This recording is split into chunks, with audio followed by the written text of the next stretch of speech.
Podfix. This is President Jimmy Carter. The only podcast I listen to is Mouse and Wings. Yeah.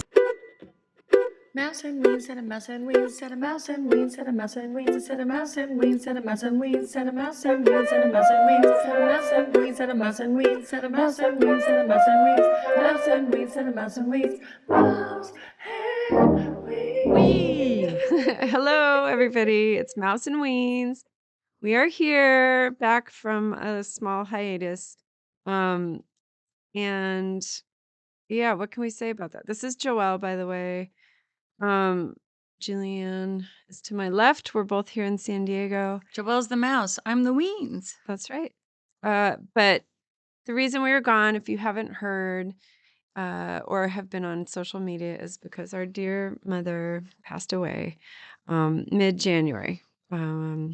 She was on a ton of episodes. If you guys want to see which, we made a little list on, if you go to our Instagram link, there's a link under that, which will point to her episodes. But yeah, grief is no joke. We kind of shut everything down for a few months, really. It was hard to do anything. And anyway, we did our last memorial service to her. We did two.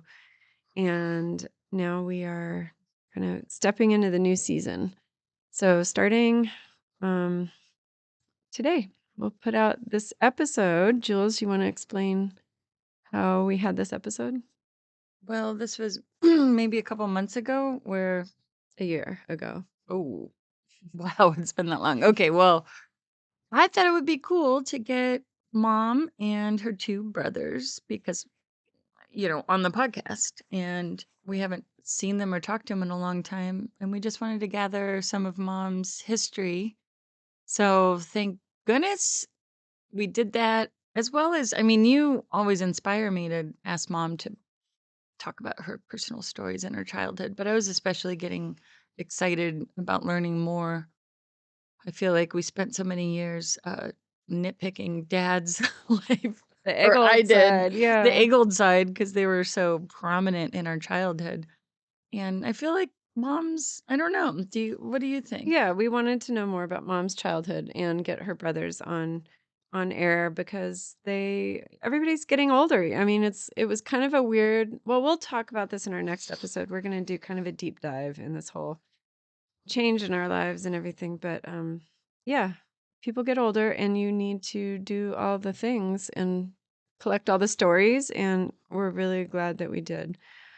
So this is a long episode, which we kind of looked at back in the day and thought, we'll just give this to our family because really, I don't know how great it would have been out in the public, but now we're seeing it in a completely different light. And knowing how much the listeners, you guys, thank you, loved Mom and loved her on our show and would send us beautiful notes. We got a really great fan letter with a sketch of Mom. I'm going to hold it up to the camera. We're on YouTube right now. Which Whoever is really did this is sweet. a great artist. I know. Okay, let's read the letter. Here, Jules, you read it. Okay. Constance Farter. Farter. Oh, I love it. I am really sorry for the recent loss of your mom. I never knew her, so I wanted to let you know you have people out there who are big fans and thinking about you. Me being one of them. I like to dabble in art, but portraits are not my strong suit. But just know I made this drawing out of your mom. Oh, sorry. This drawing of your mom out of love. All right, enough. Her love shines. Stop. Her love shines through you enough for me to be able to draw a picture of her, and I've never met your sweet mom. Perhaps your mom worked through my hands as I drew her. Either way, I wanted to show you I'm thinking of you and expressing my thoughts in a way I know how. Art. The original drawing is very simple and nothing to write home about. Crude, if you will, but I like it enough to share. I am putting it in the mail once I get a bigger envelope. I don't want to bend it. I'm rooting for you too. Don't feel like we are tapping our feet waiting for you to come back. Take your time and heal. Much love from a fan, Constant Farter. A big fan. That may or may not be my real name. No, I am constantly farting, especially when I drive. That's farting. So it may be my name. Hey, I love that. And it's such a beautiful portrait. We're going to post it, right? Yeah, yeah, we'll put it out there. So thank you very much. Oh my gosh. That sentiment was heard a few times around, like, don't hurry, you guys, take your time. So we appreciate letting us off the hook a little bit while we went through this crazy phase. And Wait, I also want to tell Constant Farter oh, that we put out this email next to a listening station at Mom's Memorial on Saturday, which we call the Celebration of Life. And we had this little your letter sitting there with a listening station so anyone could come by and listen to Mom on Mouse and Wayne's podcast. We had it set up so you just put on headphones and listen. And this beautiful I know. And it was just email kind was of right a there. symbol of how Mom, you may have met her once quickly, you may have only heard her on our podcast, but she was the type of spirit that, like, she really touched everybody, and people felt such kinship with Yeah. her and love and warmth. And Sometimes she was like a surrogate mom to a lot of my friends too. yeah, same. Yeah. Yeah. So anyway, Anyway. thank you guys so much for your support and for hanging in there. And we'll be back with more regular content really soon as we are finishing up Julianne's spring break. And I'll be going on spring break, but then we're back and bada bing, bada boom. We're going to put out some episodes. But yes, we will do another Big Mom episode. But anyway, for now, please enjoy this episode with Mom and her two brothers talking about growing up in the 50s and thereon. All right. Thanks. I love you. Hi. Hi, this is Yay. exciting stuff. Yeah, I held on to my hat in case I zoomed too fast or something, so. Aw. We don't, Aw. I don't deal in much high tech anymore. So Well, this that's is the first time understandable. I've heard, a lot of the sports announcers and stuff, they use the Zoom Yeah, to talk right. back and forth to each other because it's faster and they can communicate video Not as talking. well, so. And Anyway. you can see each other. Yeah. Everybody says hi. So Julianne's on there too. Hi, Bill. Oh, really? How are you? Fine, how are you? I'm good. I'm so excited that you could come. This is so cool. Well, yeah, I heard you guys were still alive. I just haven't heard from you at all. I know. What happened? Our family we just stopped connecting with each other. So let's do it. Let's Well, stay yeah, more connected. I have your mom's phone number memorized, and I have your Uncle Randy's memorized, and what? Oh, so anyway, it's but I never, I'm getting old. I can't remember everything, Oh, Me too. I feel the same way. Yeah, every once in a while I call just to make sure everybody's still there. Oh, Because nothing really happens very much in the Northwest, Yeah, well, Oh. that's not true. Seattle and Portland are among the burning. What's going on there? What do you mean burning? Oh. Okay. I hear what, Teresa in the background. Yeah, she was warning me that, be sure, that I'm on just remember I'm on the internet. So I have to be careful what I say. Don't we all, huh? We can always Yeah, I take guess. things. We can take things out if you decide after I don't want to share that or whatever. So that's fine. We can edit. Yeah. It's not live. Yeah, there's a lot of guys in prison that thought that too, And now with 23andMe, they're using DNA to catch people in families. So Oh, yeah. So Yeah, did I tell know. you about our results? That we are all super British, like Oh, we are? 97% or Ciao. something. Smashing. Ciao.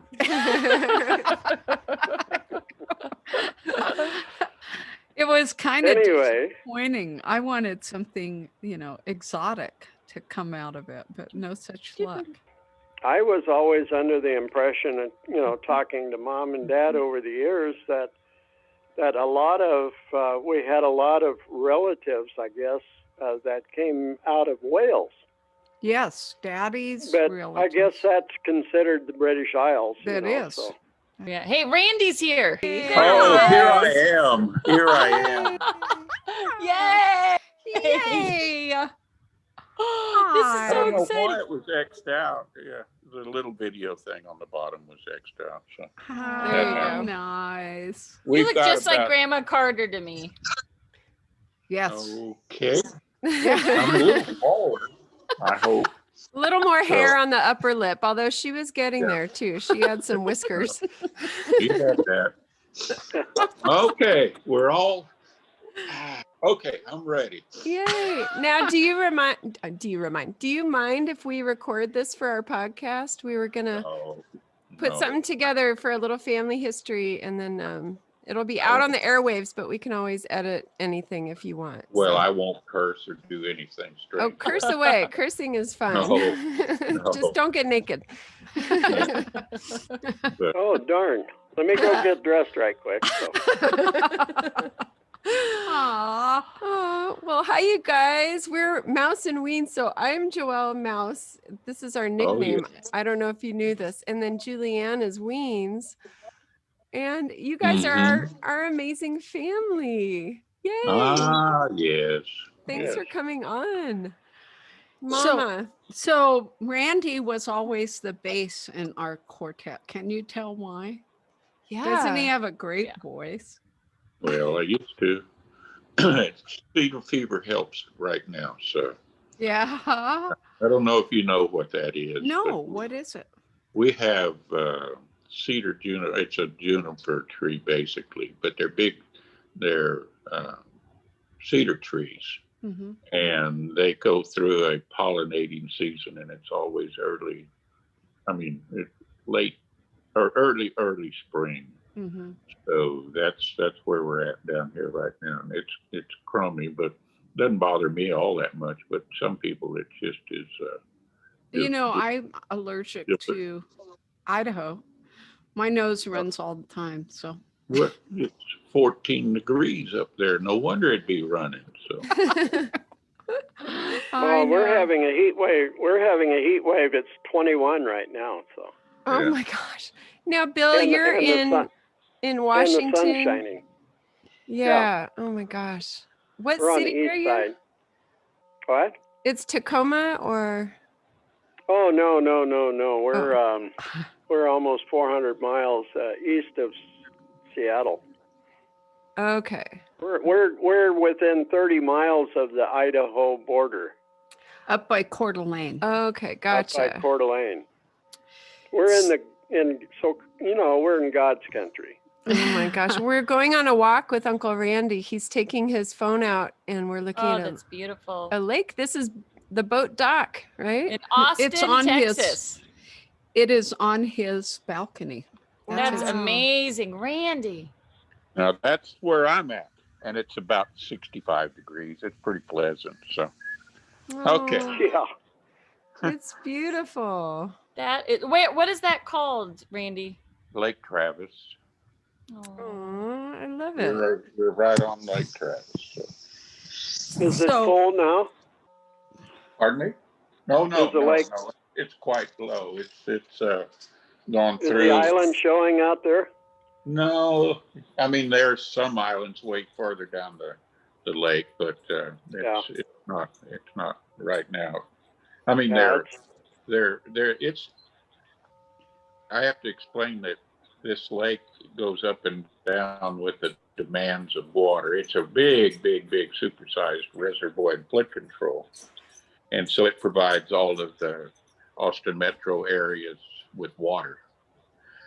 And so typically they go through the summer watering all their yards, and all the water usage and everything. The lake goes down during kind of our summer drought type season. So that's where we're at now. We're on the tail end of the use season, and we get our winter rains and it'll come way back up.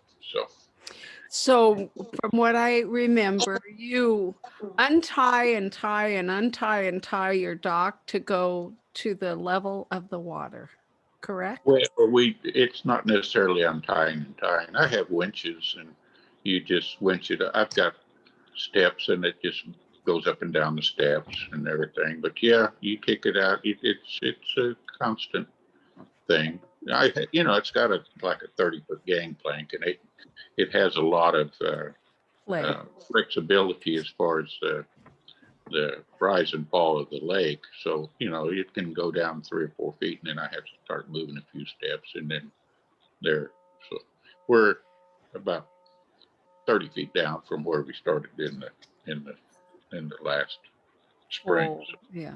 Look at that. Now, I find it interesting that you all three of you Carters, this is Joyce Carter, Randy Carter, and Bill. Are you still there, Bill? Yes, I am. Now, you guys all live in very beautiful places. So you all ended up in gorgeous land. And did you consider growing up, and did you like Arizona and the desert, and did you consider that gorgeous land, or did you all want to escape to the more Well, you're all in the woods? When I was a kid, I could hardly wait for the weekend, because that's when I got to go out and play in the desert. Really? When we lived in Tucson.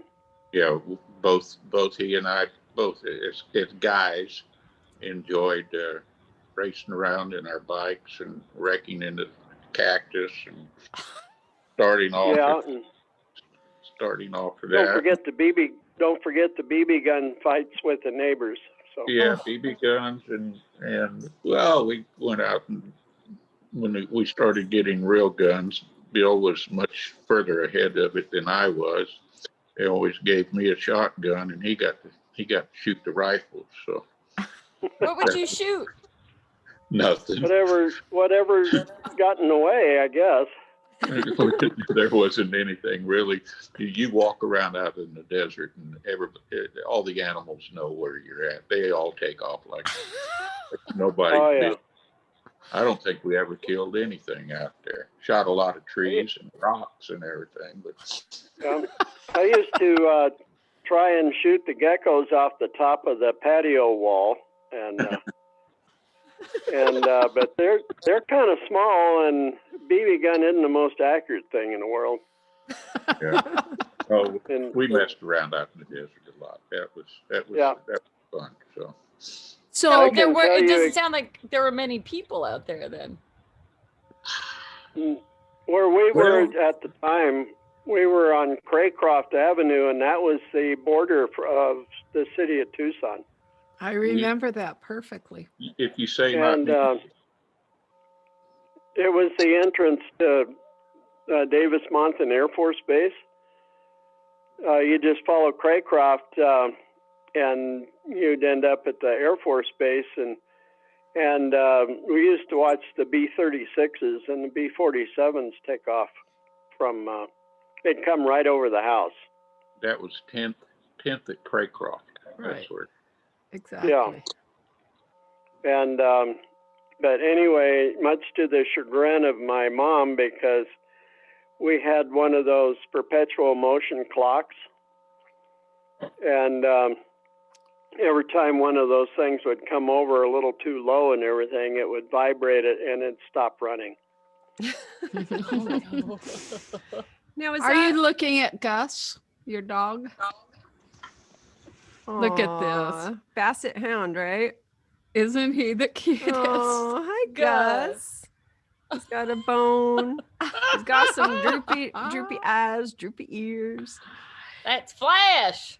Yeah, and the smell and the Basset Hound carry a distinct So years ago, their son Scott gave Randy and Joy his dog, right? And his name was Fred. And he was a basset hound.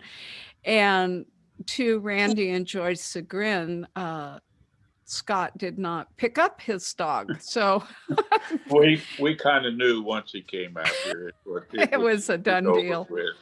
He bought him beds and all the other stuff. So yeah. And then go ahead. I went down to see him, and out of the blue, Fred jumps up on my bed with me in the guest bedroom, and Aunt Joy goes, "He has never jumped up on our bed. He really must like you to work that hard to get up on a bed." Yeah. Anyway, that was Fred. Yeah. All I got was a sock. He would bring you a sock. He'd bring me a sock, and that was his present to me when I'd go over and visit. Aww. He did do presents for people that showed up. He was if he liked you, and he would bring one of the toys. You know, if somebody ring at the doorbell, he'd be standing there with a toy and give it to him. So he was very, very nice dog. So When was the last time you guys all saw each other? 2004. Yeah. Yeah. Yeah, That would be when we all got together. Yes, I even wrote some things down. Yay! What Do did you it. write? That would have been March 12th of 2004. That's the funeral of Grandma. So. Yeah. So. Yeah, that was the last time. We got to do something about that problem. Mm-hmm. Yeah, when was it that I made my visit around? That was what, about the 12th? That was after I retired anyway. But seemed to me like it was 2012 or something like that. Yeah, I think you came out twice. You've been out here. I went and stayed at Joyce's for a few days, and then I went down to Texas, and I liked it better in Texas. It was warmer. Hey, picky. No offense. In March it would be nice down here, but you come down in June or July and you'll think nice. So. Yeah. Do you remember the summers that we would spend in Grandview with the June bugs crawling on the screens? Yeah. Do you have those down there, Randy? The June bugs? Yeah. Yeah, we have June bugs. We have lightning bugs. We have all the bugs. We have bugs that have bugs. So well, I can't remember if somebody helped me. I don't know if it was one of the cousins or whether it was Randy or what, but I'd have them hold the June bug, and then I'd tie a piece of thread, sewing thread, to the middle leg, and then you'd let them go, and then you'd fly them like a model airplane. Actually, that was in Tucson, and that was those big. Well, but that was with those big old green beetles. That was with those. What do you call it? Palo Verde beetles. I don't know what they were, but they were big. Yeah. Yeah, I know they'll crack your windshield if you're riding a motorcycle. So. My gosh, really? Yeah, nice. But down in Texas, we'd fly them like until they wore out, and then you'd just cut the string, and then they'd walk off, and go find another one. But it was a lot of fun. Do you remember having the hose on Grandpa's honey house roof? I never took the hose up there. Occasionally we did, but he always yelled at us for sliding off of it. Yes. Because it had cedar shingles, but you only did that once or twice. And then you got cedar. You have so many splinters that you didn't do it anymore. But that was right. All the slime would wipe off, and then you're stuck with splinters. So. Yeah. Can I ask That you was just right to? next. That was right next to that big old pecan tree. Yeah. Yes. I like the pecan tree in the summertime because that one branch that stuck out, you could take a nap on it. Yeah, Aw. real Yeah. flat. Go ahead, Julianne. What? I would just gonna get a little context of where we're talking about. This is Grandview, Texas. Grandview, Texas. Yes. And how Yep. old were you guys? Is this where you were born and raised? Every summer. If you were to, let's see, I would was old say enough to ride by myself on the train. So Oh. that, well, all three of us did there for a couple of years. Yeah. But Grandpa Edwards died in 64. Mm-hmm. And so after 64, we still went and visited Grandma down there. Mhm. But so if you put your 40, let's see, Bill's 40, he's a 45 model. And Joyce is a 49 model, and I'm a 48 model. So if you put all those years with 64, that'll give you kind of a mid. That was kind of the middle of the period of time we were down with Grandma and Grandpa a lot. So you Yeah. guys were coming from Tucson and you would hop on a train and you would go to Grandma's for the summer? We'd come into Fort Worth, and Grandpa and Grandma would meet us there in Fort Worth and tootle us right on down to Grandview. And then- their 60 model Ford. That's exactly right. And it was kind of a browny An tan. old Yeah, tan, that's it right. was brown. Yeah. dirt tough. And would you that guys was- look forward to this? Was it exciting Yeah. to go? Sure, And what of would you do course. when you were there? I don't think we were quite as excited as our mom and dad, though, they got rid of us. because they would come, they would give us a week down there. And then, so we had lots to do, lots of fun. We had an uncle who had a grocery store. So we would go to Uncle Doug's grocery store and hang out mostly. We thought we were working and helping him, but no. We would help ourselves to grape sodas. And he tried to teach, didn't he try to teach you, Randy, how to butcher some meat or something? I did that back there. Most of it was picking up the bones and everything, and he had me wrap those Yeah. for his special people. Now, Yeah, you have to and realize then, there were a lot of people back then that didn't have a lot to eat. Aw. And he would trim the meat out off the bones, but leave quite a bit, and he would wrap them up, and he knew who was going to be in, and they would give it to him for dinner. Aw. So Yeah, Well- he taught me how to cut a round steak off of a leg of a cow. So mhm. Very good. Have you cut any And- round steaks off cows lately? oh yeah, no, yeah. Well, you got to hold them. They you know, they do kind of lose their temper from time to time. But yeah, anyway, and he taught me how to wrap, and that took forever because I always put the wrong side of the paper up. Oh, the And shiny I'd take versus two or- dull. Two or three steaks and wrap them up. And I was so proud and everything, and he'd tear the tape off of them. He says, "I told you the sunny side or the shiny side goes up, not the Right. paper side." Right, Yeah. right. And That do was- you remember, this is something I remember, when I walk by a telephone pole that smells like creosote, it reminds Creosote. me of Grandma Edwards dunking us in her slipper tub after we get chiggers. Oh, Do you remember That- that? that was No. Lysol. Lysol. No, I don't remember that, but I do remember the first thing we did when we showed up at their house that she gave us sulfur tablets, sulfa, Oh yeah, ULFA. And was she you that? had to would chew those sulfur- things up. Keeps the chiggers off. Yeah. Oh, that's What are rude. chiggers Well, that like? and mosquitoes too. Chiggers are very Texas, right? Because I've heard Oh. my Texas friend. What are they?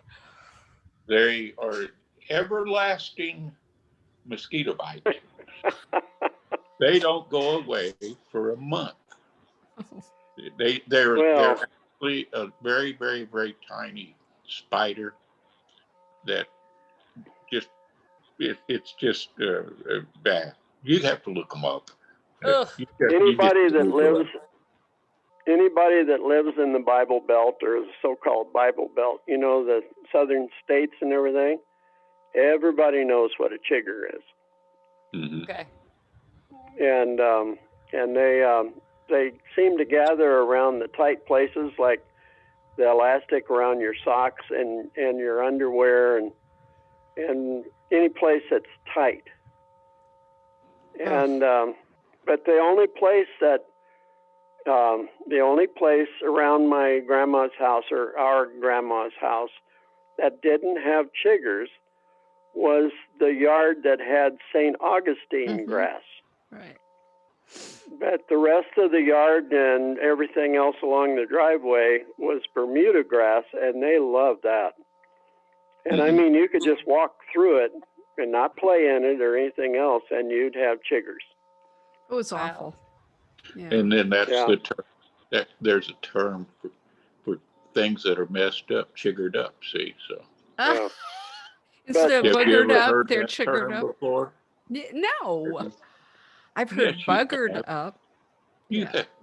No, down here, if it's chiggered up, it's messed up bad. So yeah. But the way that we got rid of them is Grandma would make a nice hot bath in that clawfoot tub.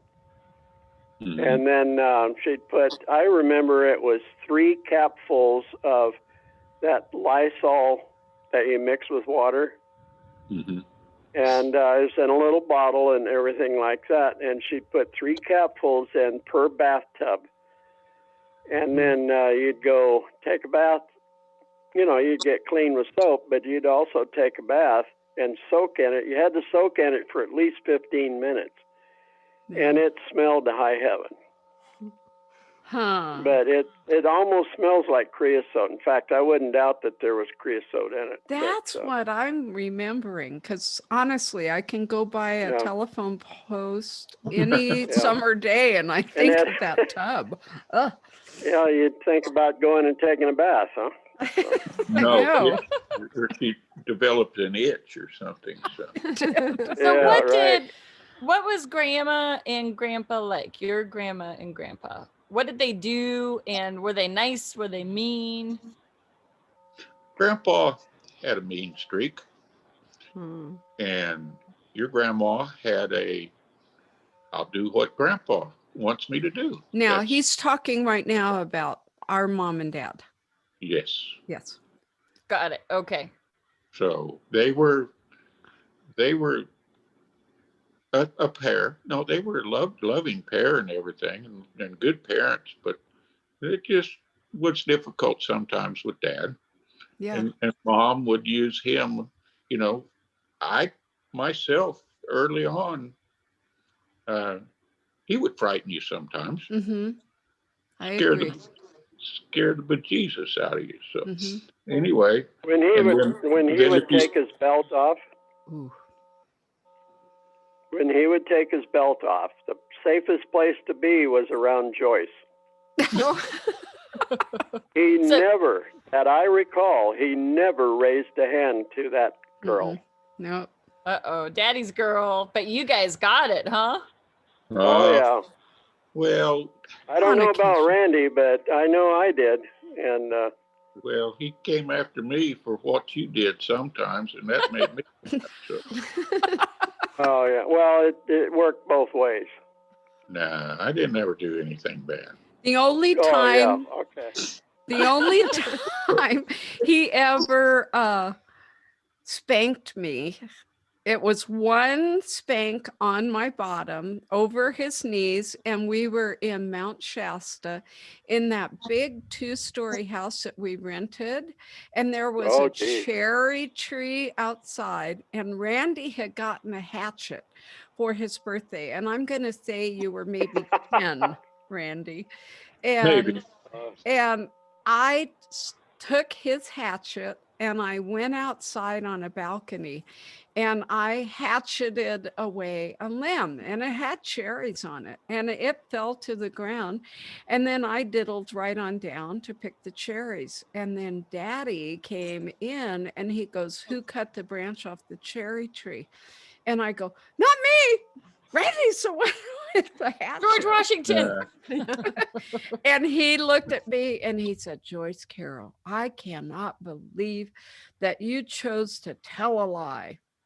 And he threw me down over his lap and he gave me one whack on my bottom. And he tells the story that I stood up with tears in my eyes going, "If you ever hit me again, I'm not going to love you anymore." And that was the one and only time that I can ever remember. Yeah, And he that never was hit you again. He was worried you wouldn't love him anymore. So it worked. Good job, Mom. that was Orem Street, if you remember. Yes, the I do street. remember Orem Street. Do Yeah. you remember That that, was Bill? the greatest place in the world to sled down in the wintertime. Oh, Yep. totally. So Yeah. Mount Shasta, we lived up there. Daddy was transferred from the Southern Pacific Railroad up there as a dispatcher in Dunsmuir, and we lived in Mount Shasta, which was the bottom of the mountain. We were right on the foothills. So the streets were very much like San Francisco. I mean, you would find flat streets, but then you'd find ones that are 30-degree or more. And Orem was one of those, and you could hightail it down that street. Yep. They put gravel at the bottom of the street to stop the sledders and everything. It's too steep to put cars on. The cars all parked around the post office that's down at the bottom of the street. And then haul it up. Yeah. And then we moved from that. Go ahead. Go ahead. Oh, we moved from that Orem Street one where we sledded off the roads and everything out to Lassen Lane. Do you remember that? I do. And I remember skiing with Bill and you from I don't know if it was from the lodge, but we would go down the back country. Is that what it's called? Back country? Cross country. It would be cross country. Cross country. And we could ski basically almost into our backyard. Well, if the snow was right and they didn't plow the street, you could get across the highway, Everett Memorial Highway that went up to the ski lodge. Once you got across that, you could ski right into the front yard of our house. Right. Now that was when we lived on Ski Bowl Drive. That's Ski Bowl Drive. Lassen Lane was flat out there. They had the pasture behind the house there. And didn't they have a cemetery to the right of our house? Yeah. Out there on Lassen Lane. Yeah. Yes. It was around the curve. So and that was. Go ahead. Do you remember all of the farmers, the dairy farmers and everything, or anybody that had a cow, the fields were just good grass fields, and they had streams that ran through them, and the grass would grow over the top of the stream, and you could go catch dinner there because a lot of the fish hatchery fish, the rainbows and browns, would get out and they'd make a home in those streams. And I mean, they were pretty good size. They were probably a good 14 to 16 inches. Yeah. And all you needed was a can of worms and a sinker with a hook on it, and just go stand over the stream because they couldn't see us for the grass.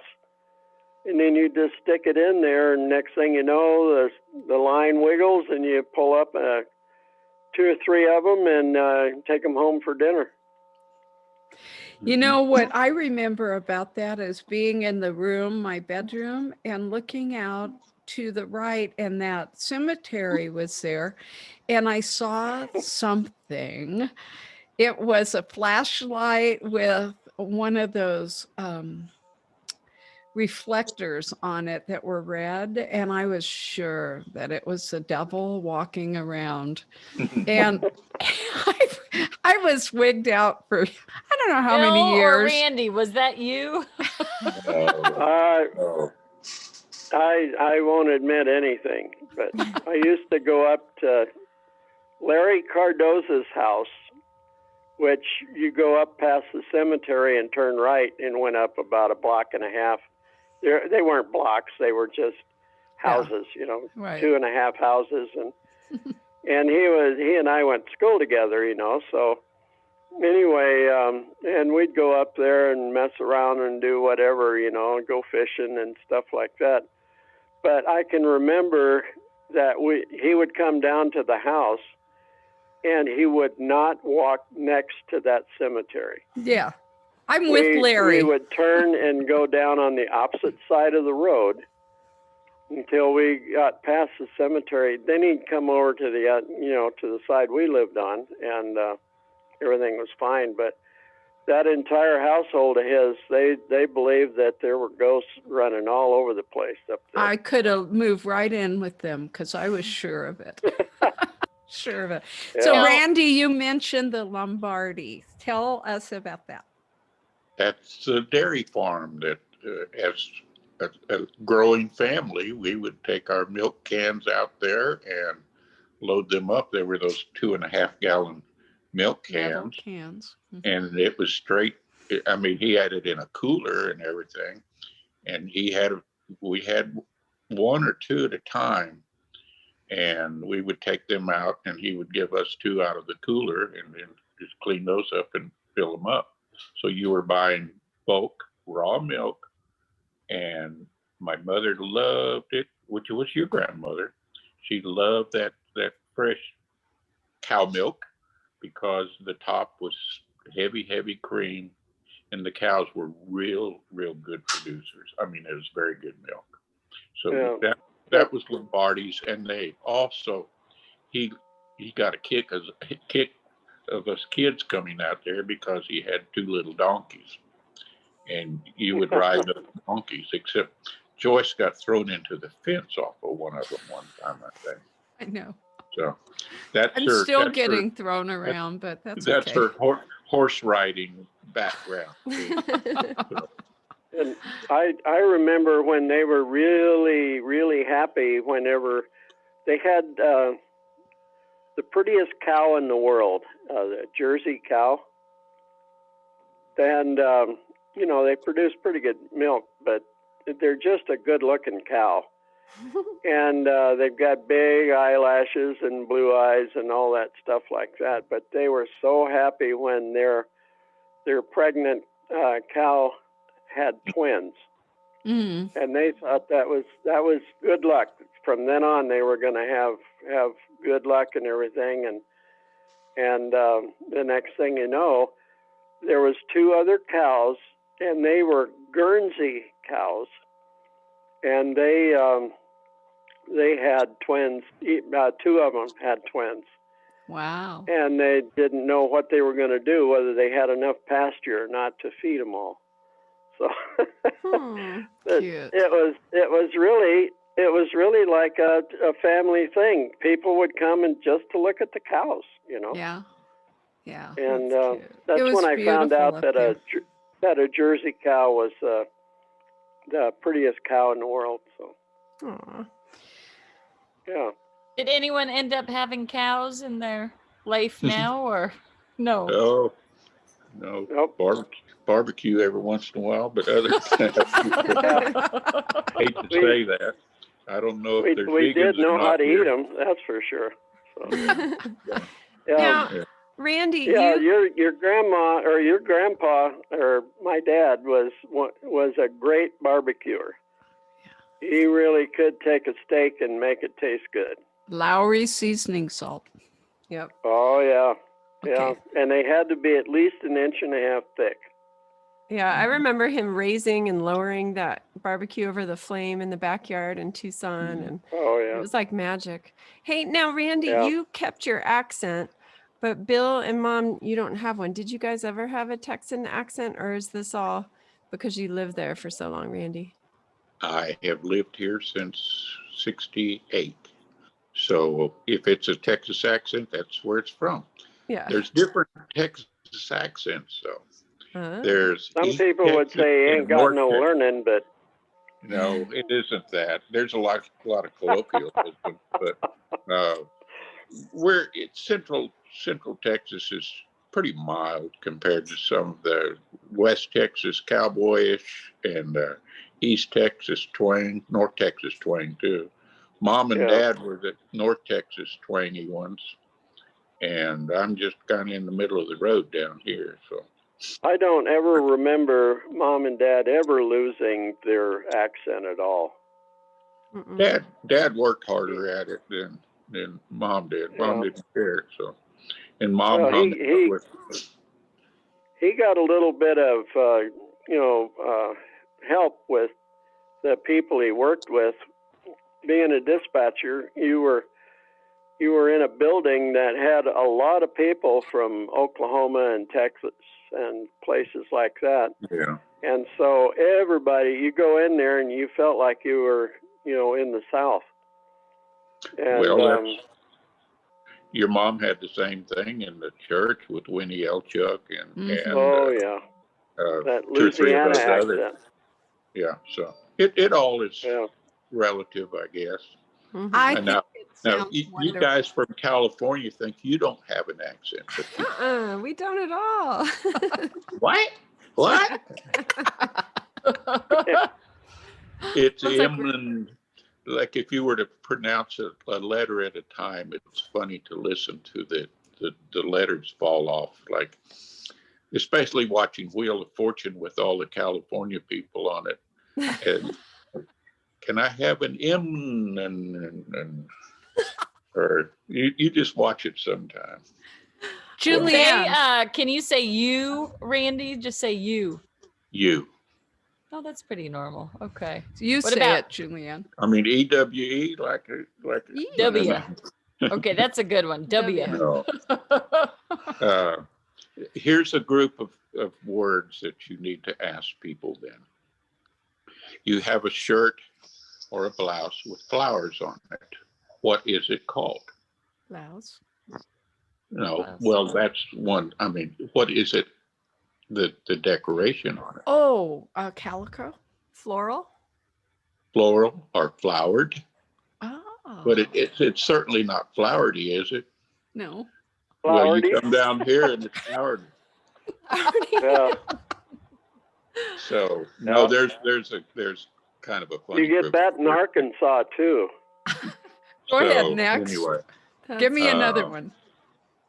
It's the black things that you drive around on the streets with on your car. Tires. It's tars. TARS. Tars.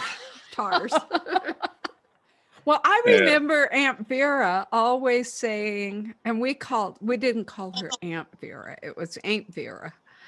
And she would go, I need you to carry me up to wherever. Not drive me or come pick me up, but carry me. Carry me. Mm-hmm. So, Mom, did you hoist her on your back? And just felt like, geez, this is going to be a tough one. Hoist her on your back. Now, see, that's a good one. So.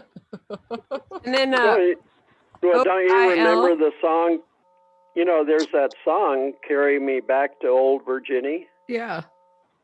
You wouldn't say "drive me back." That's true. That's true.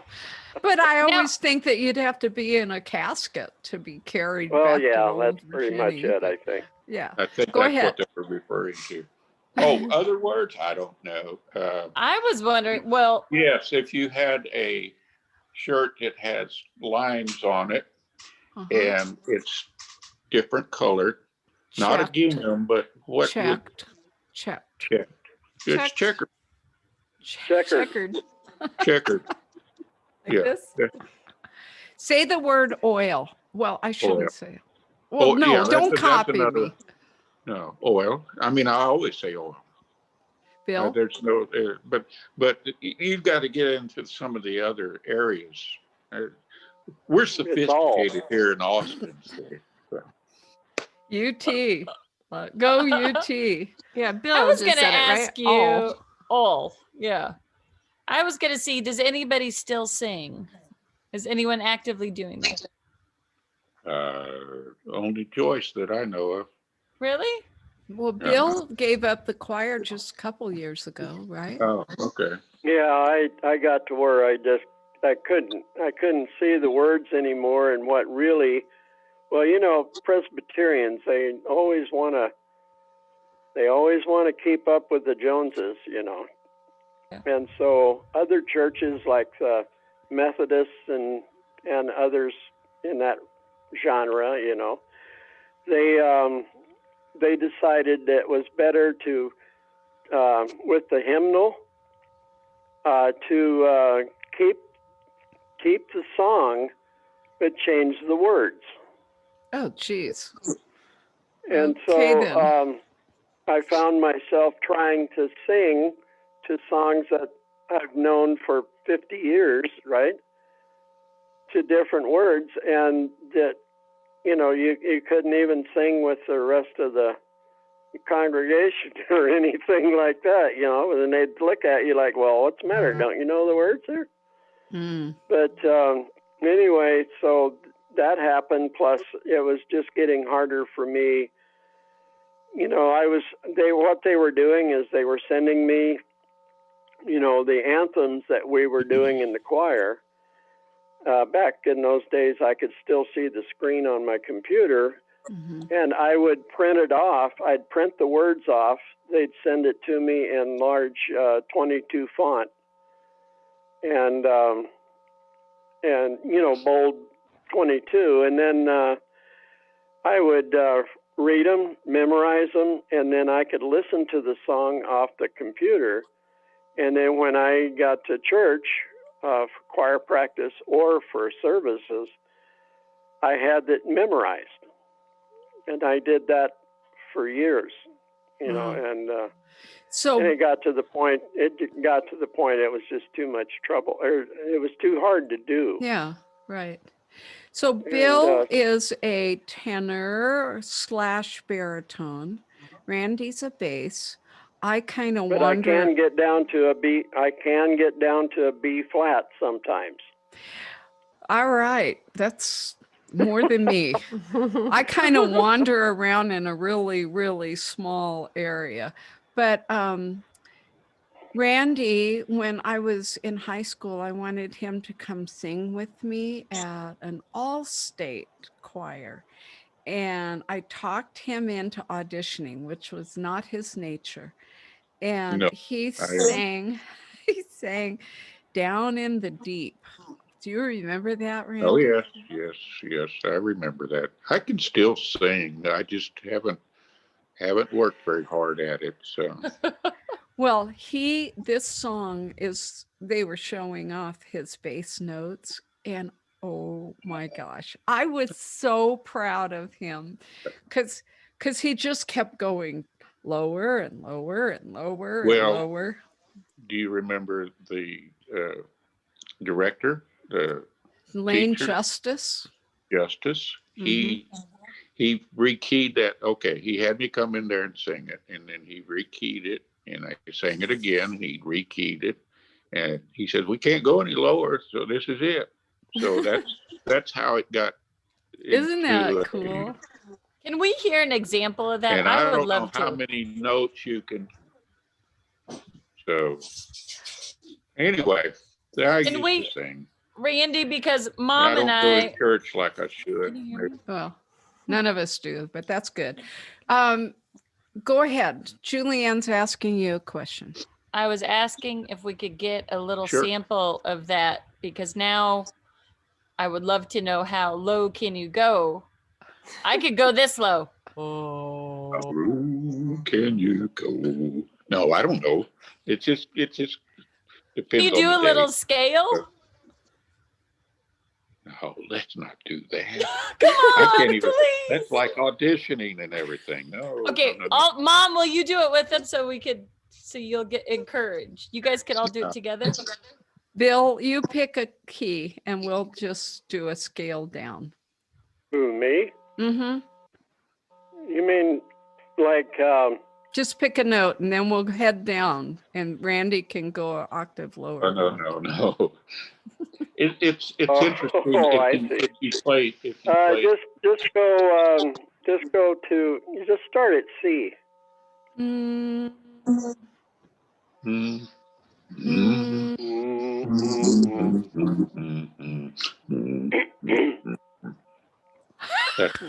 Is that cool?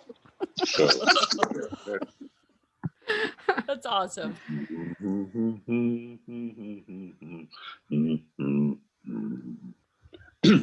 If you ever listen to Alabama, if you ever listen to Alabama, yes, and the old bass, whatever his name, I sing all those notes, and it's just very easy. So that's if we had to sing a song, the three of us, what would it be that all three of us know?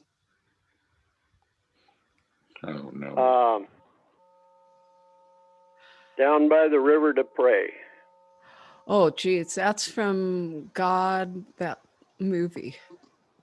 No, that's not saying. That's the. Come on, Randy. My brother Randy. The can of worms, Julia. I love it though. That I know that. That's if I went down to the river to pray, studying about that. Is that it? In the good old way. I don't know that. How does that one go? Let's go, Jew Lord. I got a home in glory land that outshines the sun. I got a home in glory land that outshines the sun.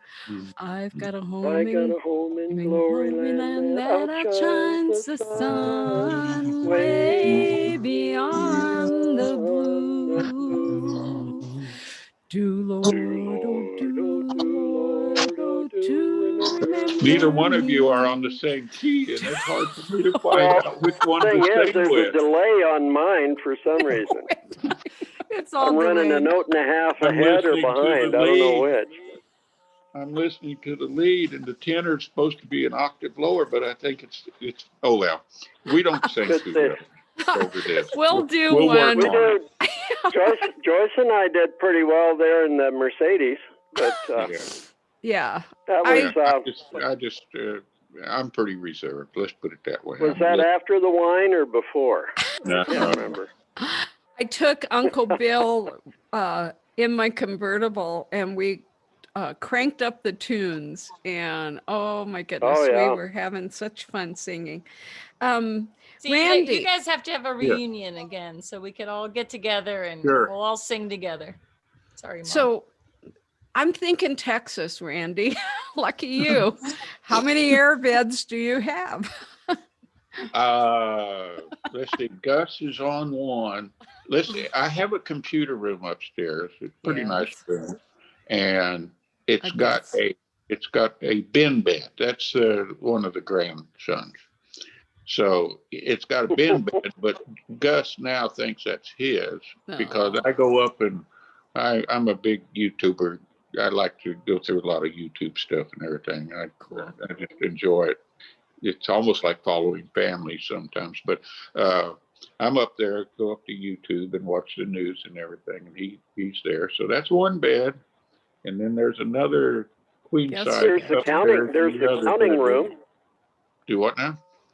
There's the counting room. The counting room? So it's like where you count all the quarters. Yeah. Oh, well, that's out in the shop. Yeah. So. You moved it then. It was there where I was staying. Okay, so Randy, explain why you have quarters to count. I have a business that I still run. I have about 70 coin-operated telescopes in a lot of the state parks and down on the coast at restaurants, and there's like Kemah Boardwalk and a lot of places. And I have a lot of coin-operated telescopes out, just sitting there kind of making money this year, but not really. So it would be hard to describe them without walking out there and showing you some of them. But I think it's they're wonderful. everywhere. I mean, No, it's the kind of we Yeah. understand, right? When you go to look over the ocean and you pay a quarter to go look out. Right. Or 50 cents. So 50 cents. Wow. Inflation. And anyway, I've got a real good business for you if you want it. So, It requires a lot of driving. I would love that. I secretly want to be a long distance trucker and put on podcasts and make money. So I would like to, I drive a lot and I see what the truckers have to go through. Think that out. Think that through a little bit more. So. Okay. You might be jumping into something you really don't want to do. So. Oh, okay. How about a school bus driver? Is that any better? Now, there again. Well, I have some friends that have been school bus drivers. And you just want to get out of the house is what I'm boiling it down to. I just need to get out. Now, you can be an Uber driver, see, and then now you don't want to do that. Then you got to fight traffic all the time. So, but you need to be a, let's see, park ranger. That would be good. See, now you perked up Julianne's ears. She likes that idea. Yeah.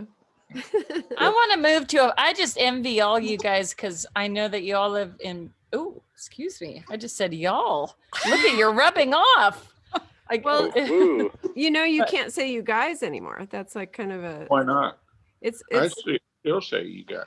I say you guys all the time too, but it's a new thing that you have to. Oh, there's Aunt Joy. Hi, Aunt Joy. She is I our can y'all. put her on a device too. You want to talk to her? Sure. I'm listening to you guys.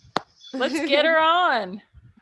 Yeah, she's the queen of how y'all doing? Are y'all gonna be okay at y'all's hotel? And yeah, I love it. You what? You're the queen of y'all. Yeah, I am a y'all. That's Boy, for sure. she's got enough y'all for everybody. Uh-oh, they're calling. I've got the full accent too. I love it. Okay. I went to pick represent. your iPad up and it's starting to buzz. Oh. Can you guys talk about your marriage? What is the key to a happy marriage, each one of you? Hey, Weens, real quick. It sounds like you're yelling a little bit and you might want to back off the mic just a tad. Sorry. That's okay. Well, it was coming up real quiet. Oh, okay. Sorry, guys. Is it a trick or is this a trick question? Or? Yeah, ask your question one more time. Sorry. What is the secret to a happy marriage? Go. You stay out of each other's way. You give each other their space, basically. Got it. Ditto. Totally. Look at that. You become a trucker and you get out of town. No. Yeah. Yeah, that's right. That's right. Seriously, you all three agree on that. That's awesome. Oh yeah, totally. No, if you can't listen to each other, it just won't work. That's all there is to it. So. Yeah, that's true. And just don't get it in your mind that you know everything. Yeah, he doesn't know anything. Taken you how many years to Well, I don't know.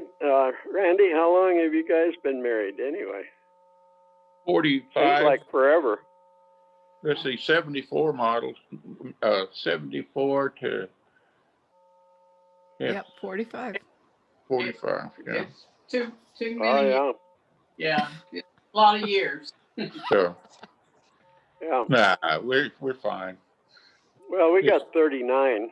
So. We had a tough year this year, not necessarily wedding wise, but just with the COVID, and I had some things happen. So it's just everybody's got to work together and get through it. So Take care of each other. Take care of each other. Stay out of each other's way. Don't. How was that with COVID? Did that change your lives a lot? Nah, not really. We liked it. No, it worked out pretty well. I sleep down. It did change it quite a bit without being able to be around the grandkids. Yeah, no, that's a major concession. Yeah. Yeah. Yeah, we miss them. Yeah, Yeah. you know what's This is the first year that we haven't been able to hug the grandkids at Christmas, so. That's rough. And we did elbow bumps. Oh, that's cute. You know what's cute, Randy and Joy, is that little Sylvie and my little Charlotte are buddies now on social media. They do their little kids messenger. Oh, And do they really? they chat and they talk and they send each other little things all the time. Oh, in fact, Sylvie asked Charlotte, what do you want out of anything in the world? Because my grandpa's playing the lottery and he's going to win and he'll buy you anything you want. oh, which grandpa?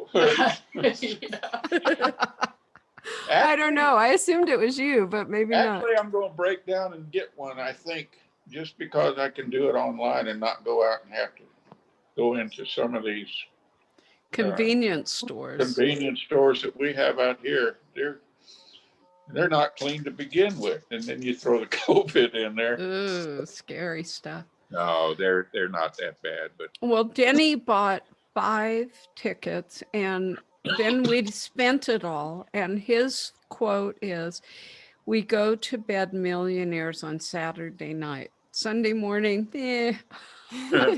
So we'll see.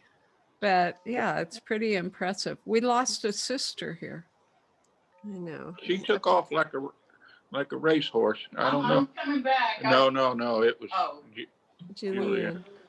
Oh, Now- Julian. maybe she had pressing matters. Y'all were asking how COVID changed things for us, not just with the grandkids, but I'm doing curbside pickup now, which I'm sure y'all are doing as well on groceries. That's where I just came back from after looking for a place for my mom. Yeah. How is your mom? That's handy. Yeah, it is. Kind of. Yeah, we do that up here too. Joelle has ugly fruits delivered to her, and they look exactly like what you get in the grocery store. Yeah, I was looking at that. I was thinking about starting that up too. Well, it depends on the grocery store that you've seen the fruits in too. Yeah. Yeah, this is a service. It's called Imperfect Produce, and they just send you a box, leave it on your porch. It's kind of nice. And then I do dream dinners too, which is actually a sponsor of our show. But they pre-pack meals for you in freezer bags, and you get to put about 6 meals in your freezer and thaw them out, one at a time. It takes like a day, and then you just put it together really quick for meals. So I love it. Mom loves making them too. They're really easy, and they make good food. I'm so bored with trying to come up with different, we're not going out to eat at all for a year. So I'm bored with come up with different menus. Yeah, miss our margaritas more than anything else. Yeah, look at dream dinners because they are. I can't drink anymore anyway with some of this medication I'm on. But anyway. Aww. Yeah, do dream dinners, you guys. It's the best. It really is easy. I'll check it out. Yeah. And you don't have to go shopping. It just shows up ready to go meals. They're great. I wonder if they deliver out in the country. I don't know. We're kind of isolated out here. When I have to flag the UPS guy down and tell him where to go. Oh, wow. You've made this big block out here, and it's kind of a pretty rural little subdivision, and We love it. It's beautiful. you'll see them looping around here, looking around, and I said, "Who are you Driving looking for?" aimlessly. Yeah. Send them a smoke signal. Oh. Now tell us so some more fun stories from your beautiful place there. Yeah, it looks Can I ask a specific, Joe? Yeah. Sure. Okay, now Mom has a memory of being stuffed in, am I shouting? What? Sorry. Mother has a memory of being stuffed in a closet. Lower. And also, I'm starting to feel like Johnny Cash. That's who you sounded like, Randy, when I first got on. Both of you guys actually have a little Johnny Cash in you. Was that an influence of yours at all? No. All right. Oak Ridge boys. What about did you guys torture Mom I want to hear some good big brother stories. I'm sure. No, she ran so fast to mom and dad that you had no choice. You couldn't. All Wait I a minute. remember is, I'm going to tell Daddy. Well, yeah, that's what you do when you're the little sister. I remember one where you guys took me to the playground down at Mount Shasta's elementary school. And they had those big galvanized pipe swings. And you helped me get up onto the top bar. And then you unhooked the swings. And there were 2 on chains. And then you left. So I was up on this top bar with no way to get down because I didn't have a swing to shimmy on. So I had to go down the side post. And I remember that. That's nothing to that. That sounds like a better way to do it. You must have just jumped. You must have really made them mad that day, Joyce. Yeah. I have more stories. I remember at Lassen Lane that you opened up the hatch into the basement, into the crawl space, and you guys talked me into going down, and then you closed the hatch over me. Well, that was a little, actually, that was a little basement. That was their... That's where they dumped coal, wasn't it? Oh, well, that makes it okay then. No, it's like where you put your... potatoes, cold storage. Potato cellar. That's what it was. It was a little cellar. So, okay. But I don't remember latching it or closing the door. It was pretty hard to get open, but yeah. This is where you apologize to me as an adult, saying we're sorry we ever did anything to you. I don't remember. As an adult, when does that happen? Now, you mean today? Yeah, that'll do. Yeah. If I don't remember it, I can't apologize. I promise I'll never do it again. Yeah. So, little Charlotte, my daughter just got on. You can't see her, Bill, but she's listening, and she's the little Joyce of. She has 2 big brothers, so she. Can I touch this and expand it? Maybe. I don't know. If yeah, if you go up to the view in the top. There. That's Charlotte. Hi, Charlotte. That's Aunt Joy. That's Sylvie's grandma and grandpa. Yeah. Hi, Charlotte. I can't hear her. I don't know. Can you hear me? But we can't hear you, Jules. We can't hear. Sylvie's going to be excited. I got to see you. I'll have to tell. We can't hear you. That's cute. Puppeteer. That's so funny. How old are you guys' kids anymore? I have a 15-year-old, a 14-year-old. Is that right? Yeah, 13. Sorry, he's about to be 14, and 9. Charlotte's and about to be 10. Let's just call it 15, 14, and 10. Oh, there she is. Okay, now. Hi. I think we're too far away from the microphone. Oh, okay. Yeah. And then you guys, Randy, your kiddos and grandkids. I can't. Whatever I did to get the thing expanded, now I can't get back and see everybody. Do what now about the kids? Oh, just wondering how old everybody is now.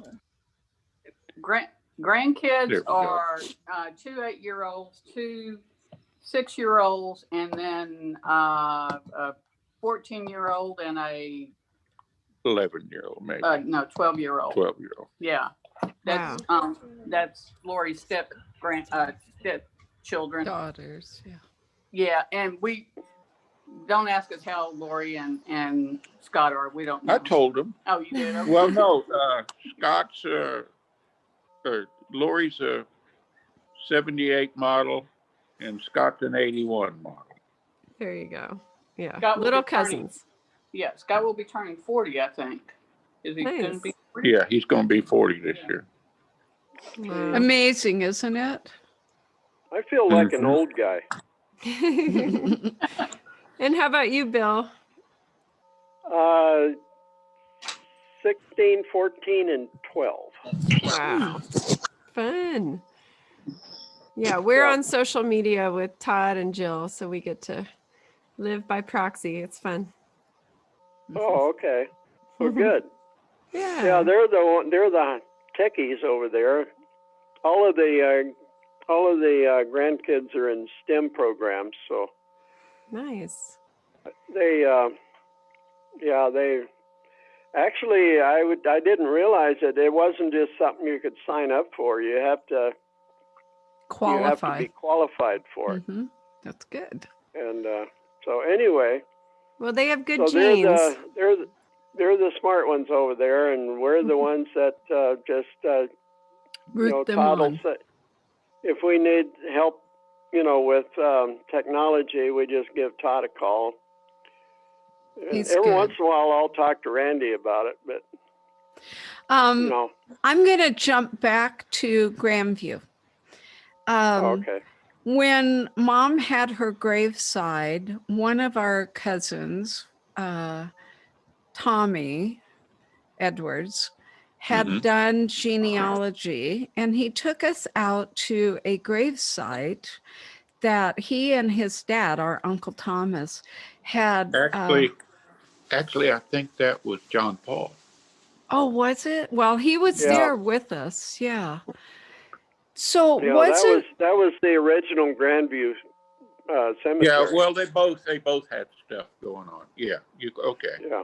So what I remember is Tommy was an attorney general assistant or something down in Austin.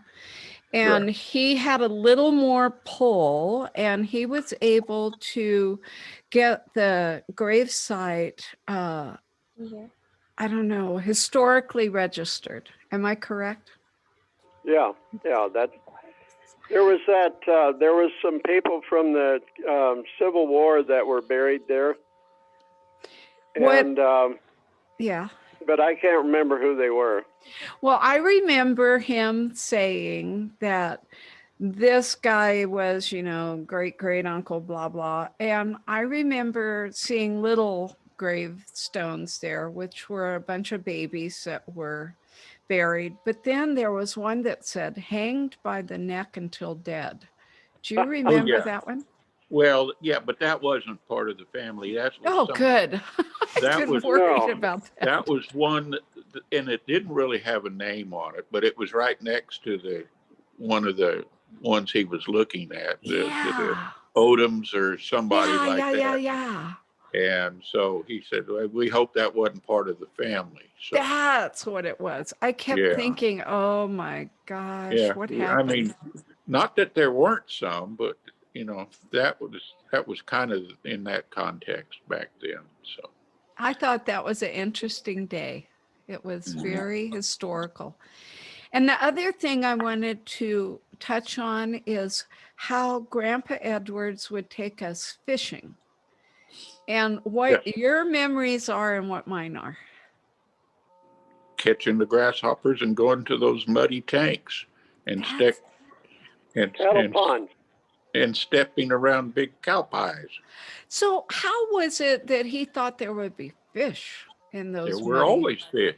How come? Oh, caught because they put perch in those cattle ponds and some bass, but there's always fish.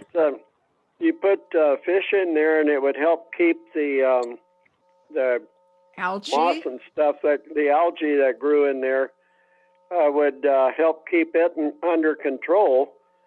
And then they also, that was what they ate.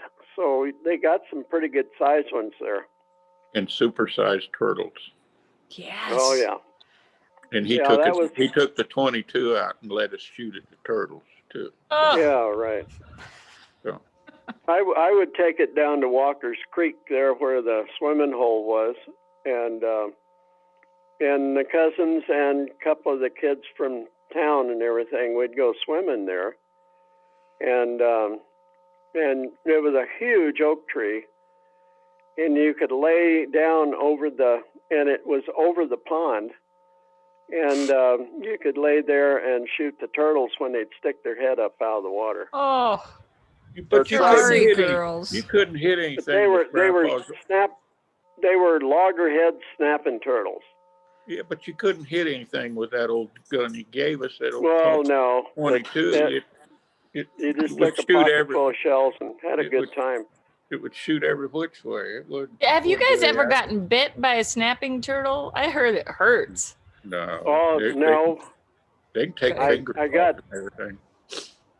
So when I was just a little kid, and we were in, I believe it would have been Sparks, Nevada, I had one of those green department store turtles that had a painted back on it. Mm-hmm.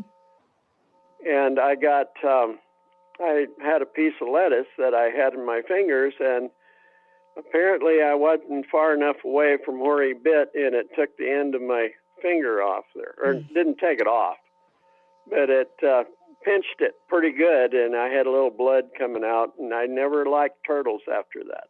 I can see.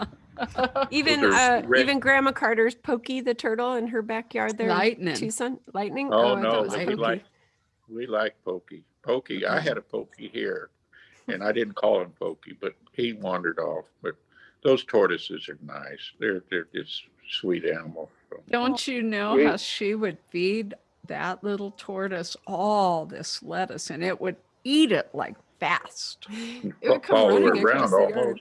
Yeah. It was so cute.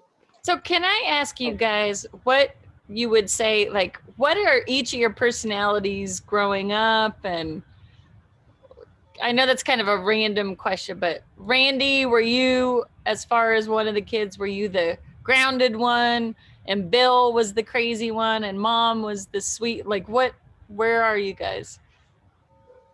I would say I'm the introverted one. I'm very, very quiet. I just never did much. So well, I watched and looked, and you did a jillion things. You just didn't toot your own horn. Very accomplished. Yeah, maybe. Bill? Well, I bring stuff home from the junkyard and put things together. Like we had I think I shared it with everybody, but I built one of those.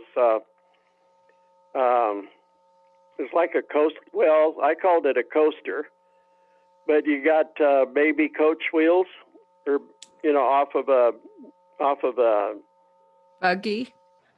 Well, yeah, a buggy. I don't know what perambulator. They call them a pram in England. I don't know what they. Anyway, but I'd make that, get some nails out of Dad's, bucket of nails there and everything, and that was the axles, and tie a rope to it, to the front axle that I ran a bolt through and everything, and you'd sit on it and go downhill with it.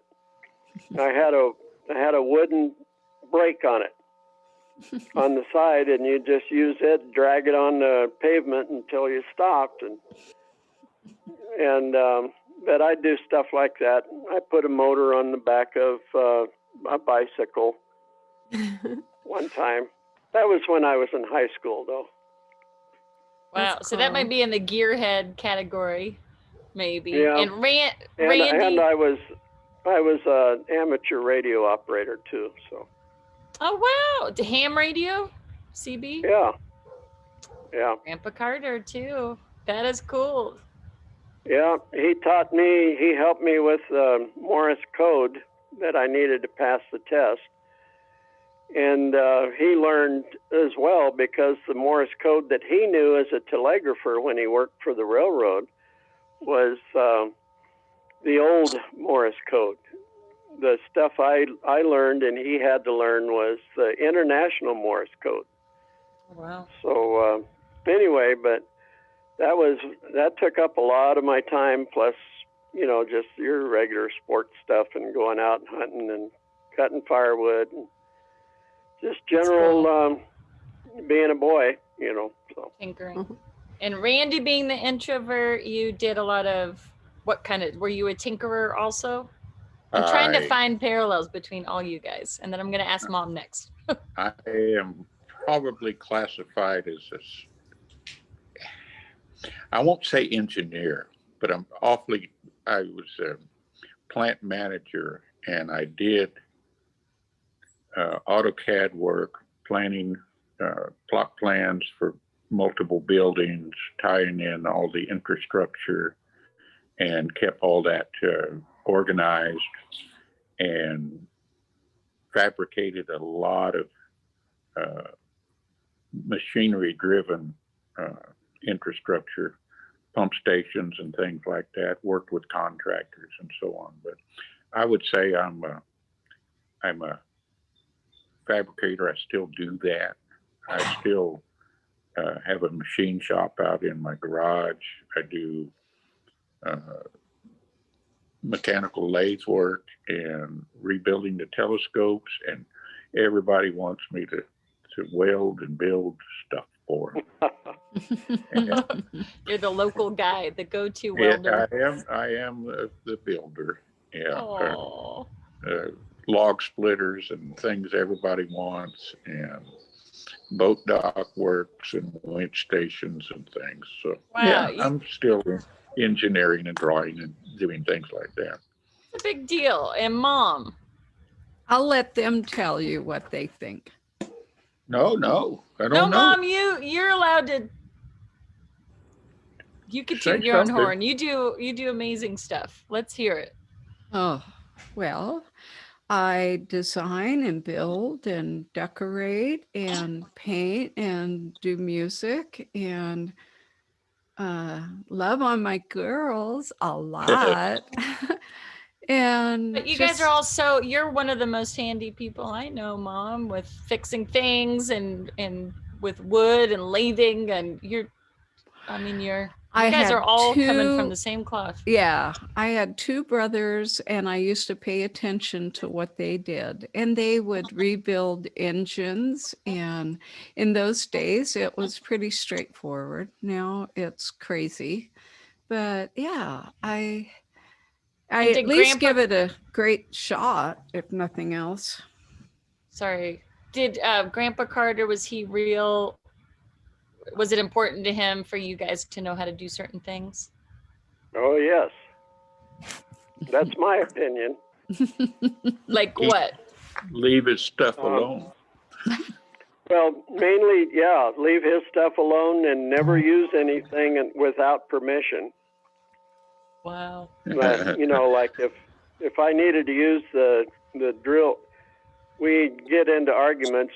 He would call it a drill, and I said, no, the drill is what goes in the chuck. It's a drill motor. And don't tell me, I've been using these things for 50 years, and, so anyway.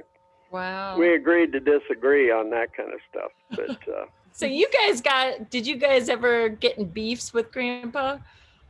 I mean, it sounds like there was some disagreements and.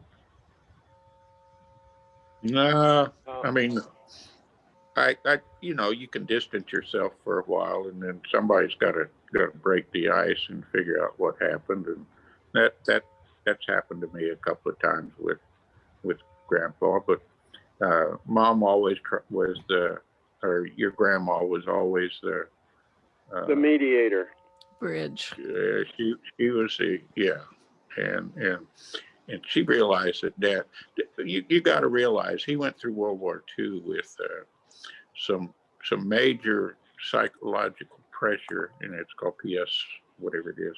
PTSD. Yeah, and it really wasn't a diagnosable problem for them back then, but with those kind of pressures, the short-tempered areas, you just had to back off yourself and kind of adjust and let things slide. So Yeah, that's one thing.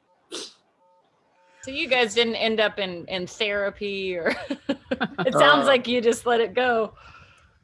Yeah, I don't think they even had it available back then. They didn't, you know, Yeah.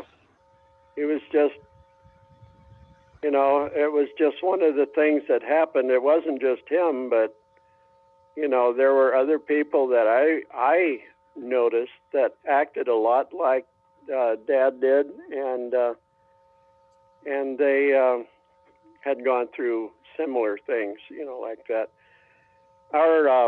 Your grandfather, or our dad, from what I've been able to glean, came very close to not being our dad. Mm-hmm. Yeah. He was, out of 5 people, the Jeep that he was riding in was blown up by a German 88 cannon from across this canyon. And he was the only one left alive out of 5. And I remember him saying that he laid face down in the mud for, I think it was like a whole day before his infantry found him. Yeah. And they were stringing a phone line, and when the phone line never got connected, they followed it and found the Jeep. And everybody was just scattered all over the place, and my dad was laying there face down in the mud. Wow. And I'm not really sure where it was, but I think it was in Italy. Northern Italy, or Sicily, I think he said. Mm-hmm. Was it Sicily? I can't remember. I do remember. I think Randy's got it. If you girls ever get a chance, take a look at the walking cane that he has, and it has his name on it and rank and everything, and the places that he had been. He was in on the, I can't remember now, what was the name of that landing called? The March from North Africa? Well, North Africa. He was being run around by Patton in the 3rd Army. So you can just trace the This is you can follow where they went on the cane. Look at Wow. that. You know what, Bill? Randy they were up against Rommel's okay tanks and stuff like that. Turn it opposite, Randy. There you go. Now we can read it. Now that let me get it lined up. Can you see it now? Yep, perfectly. Is it not backwards? No, it's perfect. Okay, there's that, and this is saw action in Africa, Sicily, and Italy. And it was Operation Torch. That was the name of the operation. And the landing. It was in Italy, and it was Caserta, Italy. Caserta saw action in Africa, Sicily, and Italy. Very cool. And wounded in action. And too. RCH, I don't know exactly what RCH means. I don't either. Bill, just so you know, Bill, we're looking at the walking stick. Oh, you were looking at it? Yes. Okay. Randy's got it. Modern technology. That's really cool. I'm glad you have that. That's neat.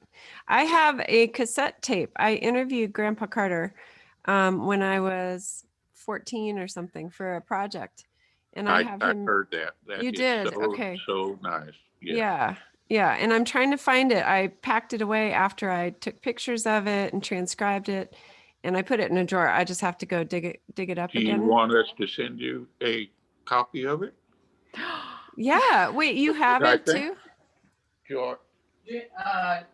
Jenny, Scott's wife, has it, and so she was showing it to us at Christmas because we couldn't find it either. But she has. Yeah. Okay. It's a transcript, right? Just me typing out the conversation.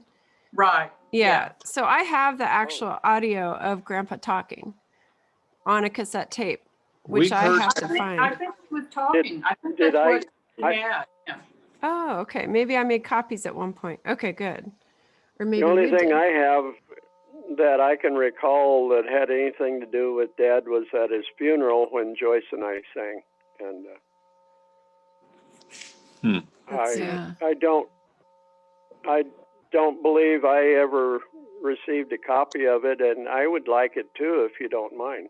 Yeah, absolutely. I'm going to find that and get it copied for all you guys, because it is neat. Bill, I'm still working on it in a while, but I told him I was going to send him a zip drive of all these old pictures we have scanned. Joyce probably has more than I did because she got to them first. So you got a bunch out from under that bed, didn't you, at Mom's house? Yes. As long as everybody is on the phone, there's one thing that sticks in my mind, and I really I thought it was on Joyce's wall, but there's a picture of a obviously it's a daguerreotype picture, sepia tone, and there's a tall guy standing next to an Indian woman, a Native American woman. And he had a hat on, kind of like the French fur traders wore. And she was standing next to him in a gingham dress and a hat. And it looked like, that popular picture with a guy in a pitchfork and, and his wife next to him. That's what it looked like. But, I mean, it was not that picture. It was of our great-grandfather and great-grandmother. Really? It would be your guys' great-great-grandmother and great-great-grandfather. So and somewhere... I've got that on a flash drive. You do? You do? That's... Oh, no, Randy was showing a different picture. I'll send it to you. So, wait. You're saying that we some of our wall. I saw that. That's good. I love that. So, Bill, you're saying that we do have an American Indian in our background? Somewhere in the Carter repertoire. Yes, that's Dad. Or however you're supposed to say it. Yes. Anyway, somewhere in all of the gatherings and everything, if I recall correctly, it was approximately the size of an 8 by 7 or 5 by 7. Excuse me. Okay, I knew that we had an American Indian somewhere in our background. Randy, do we?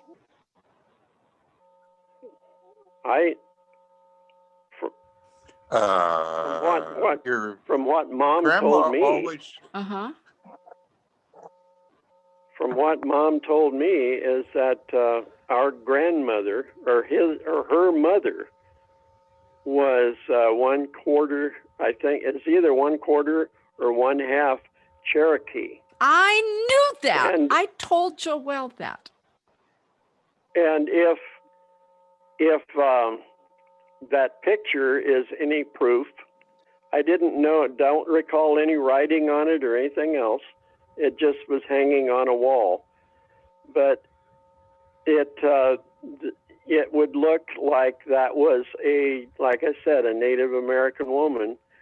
Cool. And the man was taller, and he was dressed like a Frenchman. Love it. Or like, he was dressed like what they would have, what they wore up in the Northwest or something like that. Like fur trading. You know how they had those knit winter caps? Yes. And had a ball on the top and always hung over? Yes. Yeah.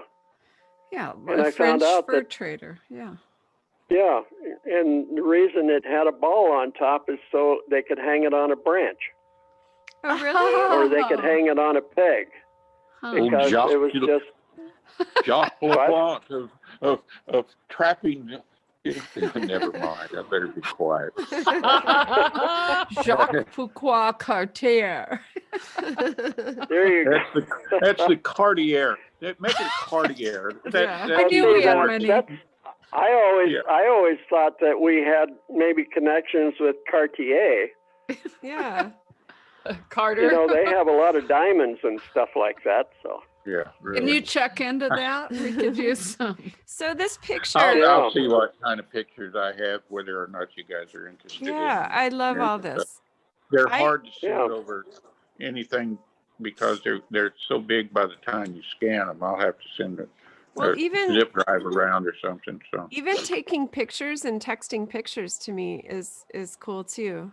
It's maybe not as great quality, but it's fine. I mean, it ends up being pretty good with these iPhones. Now, Bill. Pictures of pictures. Okay. Yeah. Taking pictures of pictures. It's fast. Bill, now this picture of the trader and the Cherokee woman were in Grandma and Grandpa's collection? Like I said, it was hanging on a wall, and I'm not trying to pick an argument with my sister, but I could have sworn it was on the wall where I slept down there, downstairs. There was a bathroom next to the bedroom, and it was on the wall. There was a short wall that led to the stairs that goes upstairs, and on that short wall, as you're going out of the bathroom, towards the stairs, it would be on my right-hand side. Okay, I'm going to go home. It was on that wall, but that's okay. I'm going to go home in March, and I will open I have archival photos in those acid-free boxes, and I will go through each and every one and see what I can find, because I want to have some exotic Cherokee in me. Also, don't we have the photo of the old crumpled sweet grandma that we thought was Indian, right? Yeah, I've got that. So maybe we could show that to Bill and Randy and see if it. I don't know if you recall. I don't know. I don't know if you guys ever paid any attention, but Randy and Joyce and I had no trouble at all getting a suntan. Oh, I know. It's we could walk downtown perfectly white and come back like we've been on the beach and not get a sunburn.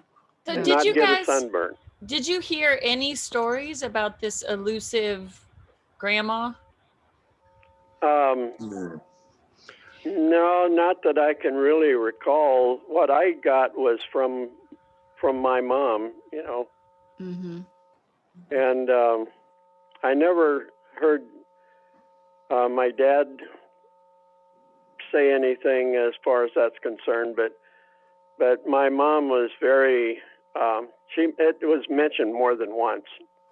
Well, just looking at her among her peers in elementary school, and all of them are little white kids, and then here's Mom, who's got really brown skin. Yeah. And straight black hair. So did Grandma. Yes. You go out. I swear that our grandmother, Viola. Right. She could lean up against a pecan tree and disappear. Yeah, really. I mean, she was almost in the summertime. She was almost that dark. That would be the Chatham side. Yeah, Chatham. Okay, I'll tell Joelle.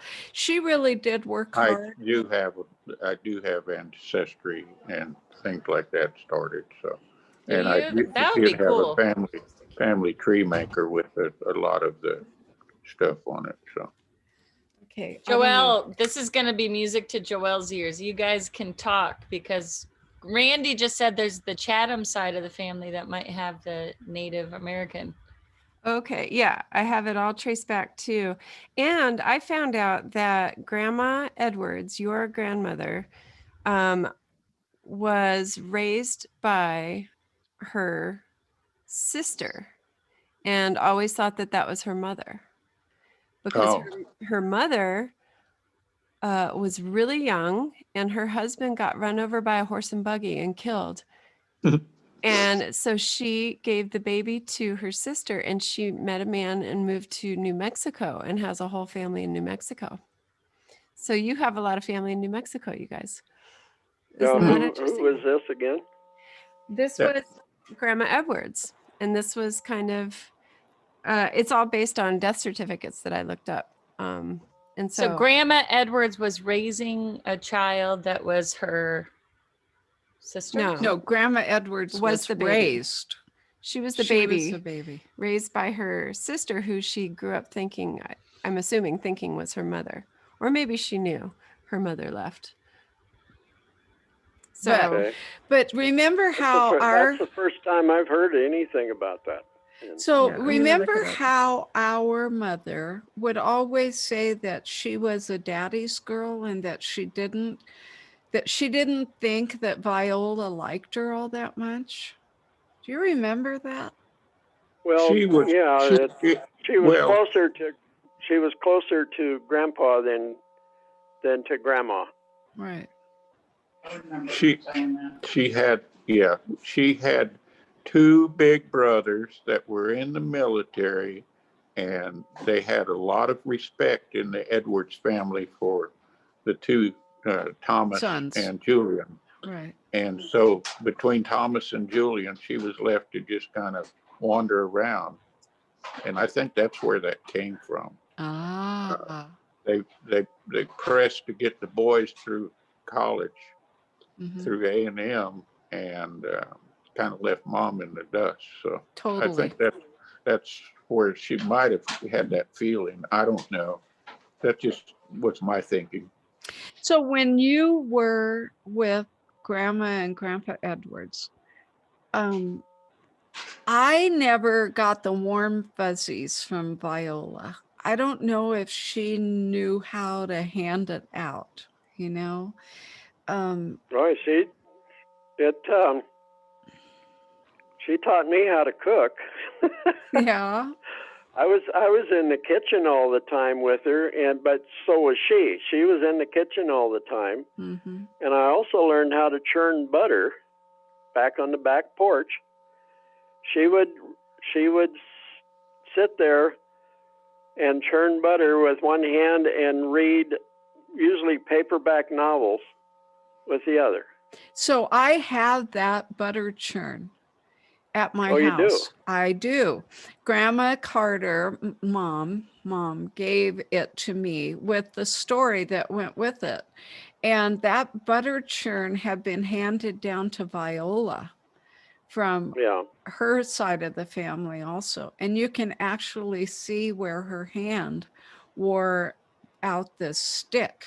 It's just real a smaller. Yeah, she taught me how to churn butter, and usually I was giving her a break. I don't remember bringing butter to fruition, but I was always filling in. Like she'd have to go to the honey house there to take the laundry out of the washing machine and get it ready to rinse, and all that. And so Randy, I remember you getting your hand in the wringer of the washing machine. I don't remember it. You probably don't remember it because you wouldn't be around. That was up in Elko, Nevada, and I would think I was around 3 years old. So you would have been a baby. Little tot. But I remember looking at the back of your hand and worrying so much because you had a scar on it. It's still there. It's still there. But I remember the only thing I could do was holler for Mom. The thing was just churning. His hand wouldn't go through, but the automatic release didn't release either. And I remember my mom running over there and smacking the top of that thing, and it flipped up. Well, you better preface this now, girls.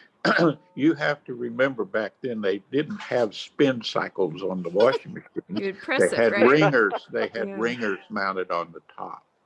But So boy, it was would it ever get your clothes it- clean. two rubber wheels that you can put your hand in, but you can't get it back. So Ugh, that's so Yeah. scary. So Yeah. you guys, I pulled up our family tree, and so Jessie Viola, who is, you know, your mom's mom, was her parents were named Fort Jessie Chatham, and Chatham, yeah. and Nanny Ellen Chatham. Now this was the one in question. She was born Hauser, and she remarried and moved to New Mexico and married someone named Myers. So there's a whole Myers family in New Mexico, I believe, because she has a sister. Let's see. Anyway, I can send you all this stuff, but Well, I screwed up on the Odom because Odom's it mixed in there too, and I just couldn't remember the name Chatham, but I knew better than that. So. oh, that's okay. No, Odom too. I have them on here too. Yeah, and there's your sister when she was little. That's Joyce, little baby Joyce. So we're showing a picture of me as a baby, Bill. Yeah. And I'm holding a little piggy. And I got to say, I was really cute. I do have some prints or some copies of our old, I call them brownie pictures, you know, because they were made with an old Kodak brownie camera. And a lot of them with me in an old union suit. Oh, you know, yeah. with air coveralls and everything. Right. I didn't know anything about Levi's until I think I was 15. I don't know. Well, It Joel, seemed you like were talking. all the baby pictures were I was in a union suit, you know. Right. Well, it said union on it, so that's what I called it. Cute. You were talking about the New Mexico people too. I hate to interrupt, but it just came to mind that Uncle Clay was a sheriff out in New Mexico. If you You're remember. right. So there are other connections through that family that are probably still out there in New Mexico. Yeah, and the name Clay, that comes, Clay and Rush. Yes. Clay and Rush, and there's all kinds of those names there. I hated to interrupt you, Bill. Keep going. I'm sorry. Oh no! But you did bring to mind that mom, that my, you know, you kids' grandmother. She really did not like having to tell somebody her full name because she hated Clay. Oh, I do remember that. It was Vivian Clay Carter. Or at least that's what I remember. Yeah, that was Vivian Clay Edwards She says, Carter. I don't know why they named me after some boy or something. I can't remember. It was what her it was. Uncle Clay. Yeah. And then I never could figure out how, you know, it took me a long time to figure out why my middle name was Hundley. And that's after Grandpa? I was named after, if I recall correctly, it was the band director or the director of music at either Texas A&M or University of Texas. I thought it was Baylor. Well, maybe it was Baylor. I know it was one of the schools in the general area. It seemed to me like Waco or somewhere in that general area. Yeah. So the Carters Baylor's were up in Dallas, isn't it? That's cool. And the I can't Carters remember were anymore. influenced by Waco. that band leader? Well, Yeah. we had a Grandpa Carter, Bill Hundley, William Hundley, had a sister, Ethel. And wasn't she like a concert pianist and very good pianist, yes. And played, if I remember right, orchestrally for either A&M or UT or Baylor. They would ask her to get up on stage all the time to play. So Probably. And do you remember? Go ahead. I was a junior, and so they figured that was, you know, I didn't need to be explained to where in the heck it came from, you know. So yeah, that's it. So anyway, it took a while, but I was told I was named after. Well, obviously, I was named after my dad, but someone had influenced his mom Parents. and dad that. You know, that he should be named after the music director of one of the colleges. And I think that was Ethel's protege. Yeah. If I remember right. Having briefly known my Grandpa Carter and Grandma Carter, mm-hmm. I never heard a note one from any of those. Me either. Not ever. They were just farmers. That's it. And that was it. Okay. I do know that you're not supposed to wash out a pipe with soap and water. But that's funny. I did get a spanking over that. Do you remember Bobby Sue? Barely. Yes. Do you remember how she would do that honky-tonk piano playing? Yes. Oh, yeah. The whole Carter string of brothers and sisters all did that. If you remember, the nickname for one of the brothers was Nig. Yes. Yes. Nig was played in a band there around Grandview or Fort Worth or wherever mm-hmm. it was, and it was a black group. And that's where he got stuck with that. I did not know that. That is cool. And so he played in it. Dad picked the piano he up. He did a guitar. From them. And yeah, his name was I remember Carlton. Dad at Carlton, yeah. Right. I'd probably go by Nick too if it was Carlton. No, but no. And then Uncle Bob, which was down in San Diego. Right. No, he was in Los Angeles. Yeah, Buster was in San Diego. Yeah. Uncle Buzzard. So you guys came from a huge line of music, it sounds like. Yeah. Yeah. Self-made. Well, I remember Dad getting on, there and at Craycroft, at 10th Street? Norton Avenue. No, not Norton. It was Shiloh Place. Mm-hmm. 8802 Shiloh Place. Very good. And anyway, I can remember him every once in a while would get on. He'd just go by the piano, pull the bench out, and sit down, and he'd just run through some chords and a little bit of this and that and everything. And every once in a while, he'd do the boogie woogie on the bass. That's it. And bass and chords. That's it. Just like, and I had taken music lessons, and my music in Mount Shasta, and the piano teacher refused to let me do that on her piano. Snoot. I tried to do it, because every once in a while, Dad would do the same thing on the piano at the Methodist church. He'd just stand over it though, and he'd do that, and then he'd make people laugh and stuff like that. Well, I remember Bobby Sue would sit down and start playing, and then she'd push the bench back and stand up.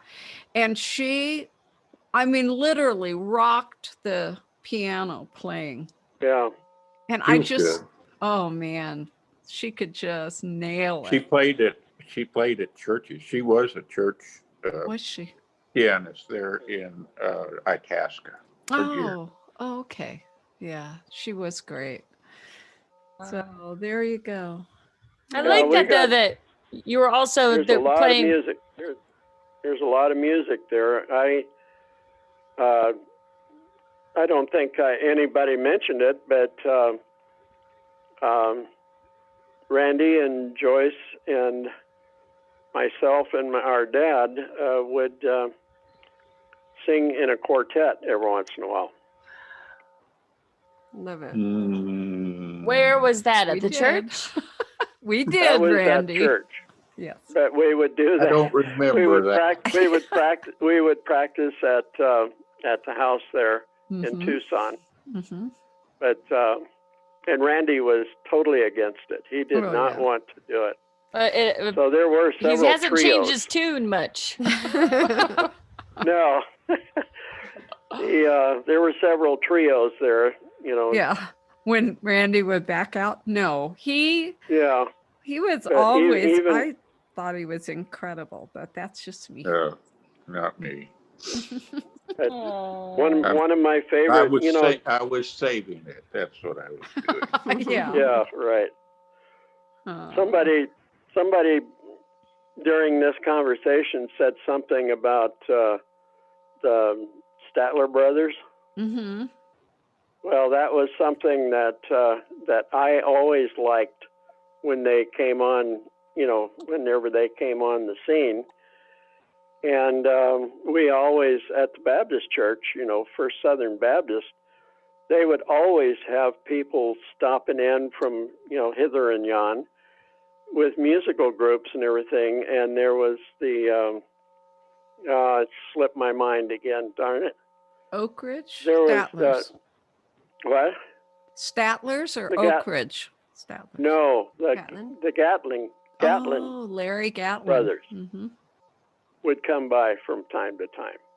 Oh. And they did the old gospel music and stuff like that. So I don't know about you and Randy, but I know I got a pretty good dose of that, and it stuck. Mm-hmm. And I was doing that all through my, you know, whenever I attended church. I would kind of lax on it for a while, but when I went back to going to church and everything, that was one of the first things that I remember doing for, like here in Spokane for 20 years at the Presbyterian church, is shocking the people in the congregation. We would get together. You know, there was 4 of us that would get together, and one of them was a staunch, you know, barbershop singer. Oh. And we would get together, no notice. They'd put it in the bulletin, and that was it. And we'd get up there, and the next thing you know, we had people actually clapping at the end of the song, because most of them were, you know, happy songs and stuff like that. And we had people that, you know, I've been going to this church for 50 years, and that's the first time I've ever heard anybody clap for a musical performance. Wow. And it was like, even I clapped, you know, that type of thing. And it was like we were bringing change. Good. Because the Presbyterians were always called the frozen chosen, you know. That's funny. So anyway. Wow. But music has always been part of the Carter legacy. Always. But I love that, because Joelle was saying that she traced back. I'm going to bring up, but you just said that one of your relatives played with the all black band. And that's awesome. So they're in a time of a lot of segregation and everything. It was. Oh, absolutely. Yeah. Like, that's pretty cool. Yeah. And, you know, that's part of my history. When I would go stay with my with my grandma and grandpa in Grandview, is I would be admonished not to stop at, in town. I know. That's what I told the girls. It was. I had friends there, but they called it what it was back then. But anyway, but I would still walk down to Walker's Creek, or go fishing out at Bud Spradlin's dairy farm to go to one of the cattle ponds, and I'd stop and get this guy named Jimmy, who was about a year, maybe 2 years older than me, and we would go fishing. He'd grab the cane pole off the side of the house, and we'd stop at, the Spradlin dairy pile, where the manure was, and we'd grab a bunch of red wigglers and head out to the pond and go fishing. And I got, and I had no idea. We lived in Tucson. Yeah. I had no idea that there was any such a thing as segregation, and I always thought it was kind of strange that I couldn't bring him over to the house. But what I could do is I could ride in the buckboard, because his dad would drive around the city of Grandview and pick up garbage for the city, and he'd have Jimmy with him every once in a while, and it was okay for me to ride with, I can't remember his name now, but anyway, ride with Jimmy's dad to go pick up garbage, but I couldn't go play with him. Yeah. And there was kids all over the town there, though, that would jump on the back of the buckboard whenever there was room, and they'd ride for 2 or 3 blocks, and laughing and everything like that, and everybody's having a good time, and nobody had ever heard of, the word segregation. Yeah. Or if they did, it was whispered. Mm-hmm. And it was, and then after I stopped going to Grandview anymore, after Grandma and Grandpa died and everything like that, it was still not common where I was, Mm-hmm. Northern California, Mount Shasta, and places like that, and Tucson, But anyway, that was part of my experience when I was a kid, I was probably, 10 years old, maybe 10. I remember one Sunday afternoon that you, me, and Randy went through, I think it was like a cornfield or someplace, and we were right on the edge of the other side of town, and they had the doors to the church open, and it was really down home, honky tonk, gospel singing. And we crouched down, and that was the worst case of chiggers I ever got in my whole life. And we were on like the 3rd step down, and we were afraid we were going to get caught. And it wasn't because of listening to it. It was because we were in the wrong part of town. And that was a big no-no. God only knows that's a Beach Boys song. That's there you go.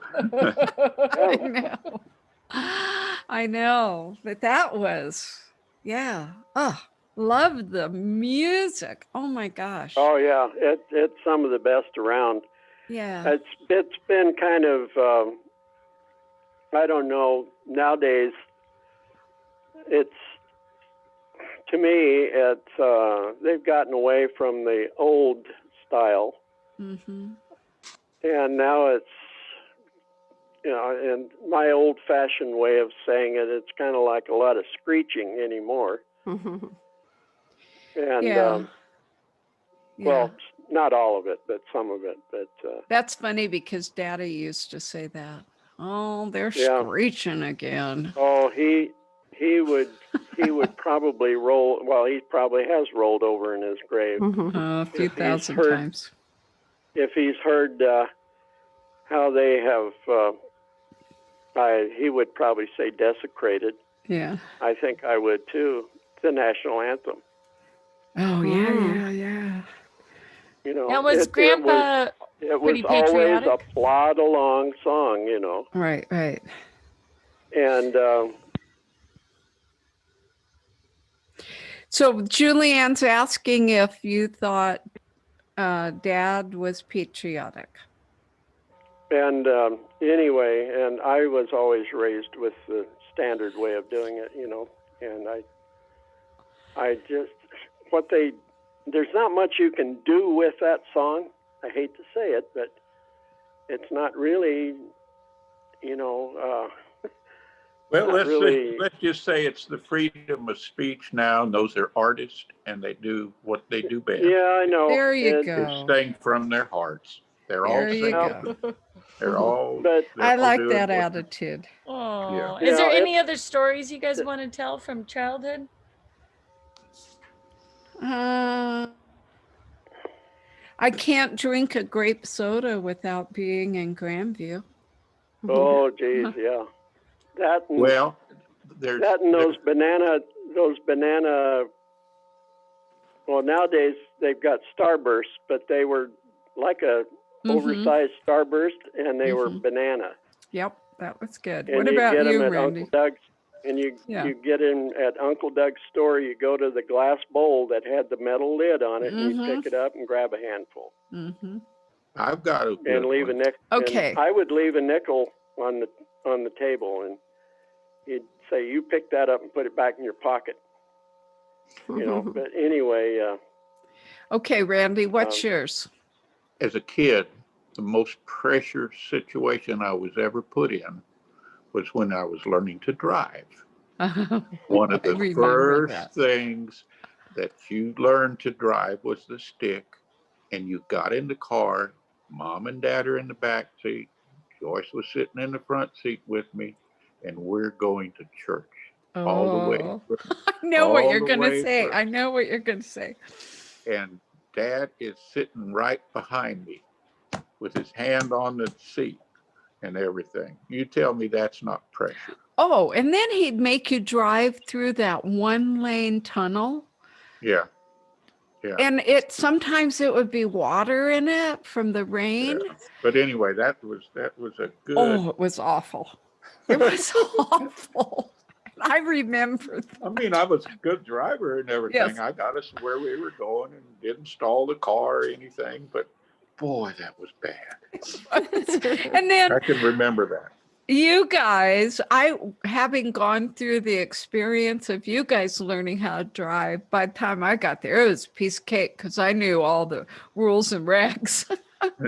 And you could drive a stick and everything. So yeah, that was it. Yeah. I remember Can I break in? Yes. Sure. You mean the rules and regs at Le Mans? Yeah. That's what I remember when we took off, when I last went down and visited you. So. Oh, me. Oh, the way I drive now. Yeah. I don't mess around much. You got a point there. No, you don't. Speaking of that, how's your shoulder? Horrible. Always has been, always will be. It's almost 10 years now, but it doesn't stop me. I do everything anyway. Thanks for asking. How's yours? Both of them are screwed up, but that's okay. You sound like me. Yeah. It's good. It sound like I got a sack of rocks in each shoulder when I'm wiggling it around. But other than that, Is this a genetic thing? How come both your shoulders? Well, it's called hard work. Yeah. Nah, throwing baseballs played too much baseball and throwing everything right on. Well, I pulled on too many wrenches, and I've done quite a bit of physical stuff too. But yeah. It just, let's see, knees are getting. You get old too. Shoulders are screwed up. Right. Just other things. Yeah, knees are touch and go. It's all right. In your back now. It's all right. I know when I go through the airport, I light up that thing that you stand there, Fred Eagles. That's good. And the guy, you can just see the guy start at the top and work his way down like that. And he said, "Any more?" I said, "No, not yet." But I ended up having to. I think I told Joyce about it. You know, she could check in on it, but I had trouble with one of my implants on my right arm or my right shoulder. And what they did is a reverse total implant. And they just basically turn it around because they can only repair the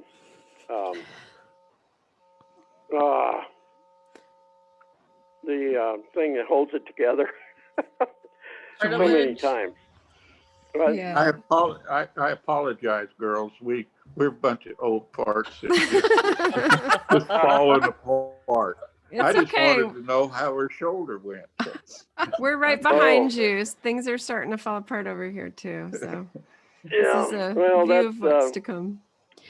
Well, you Anyway, guys, it's been really plenty of milk. fun. Oh, is it mask time? Yeah. I know. You guys, Everybody be safe.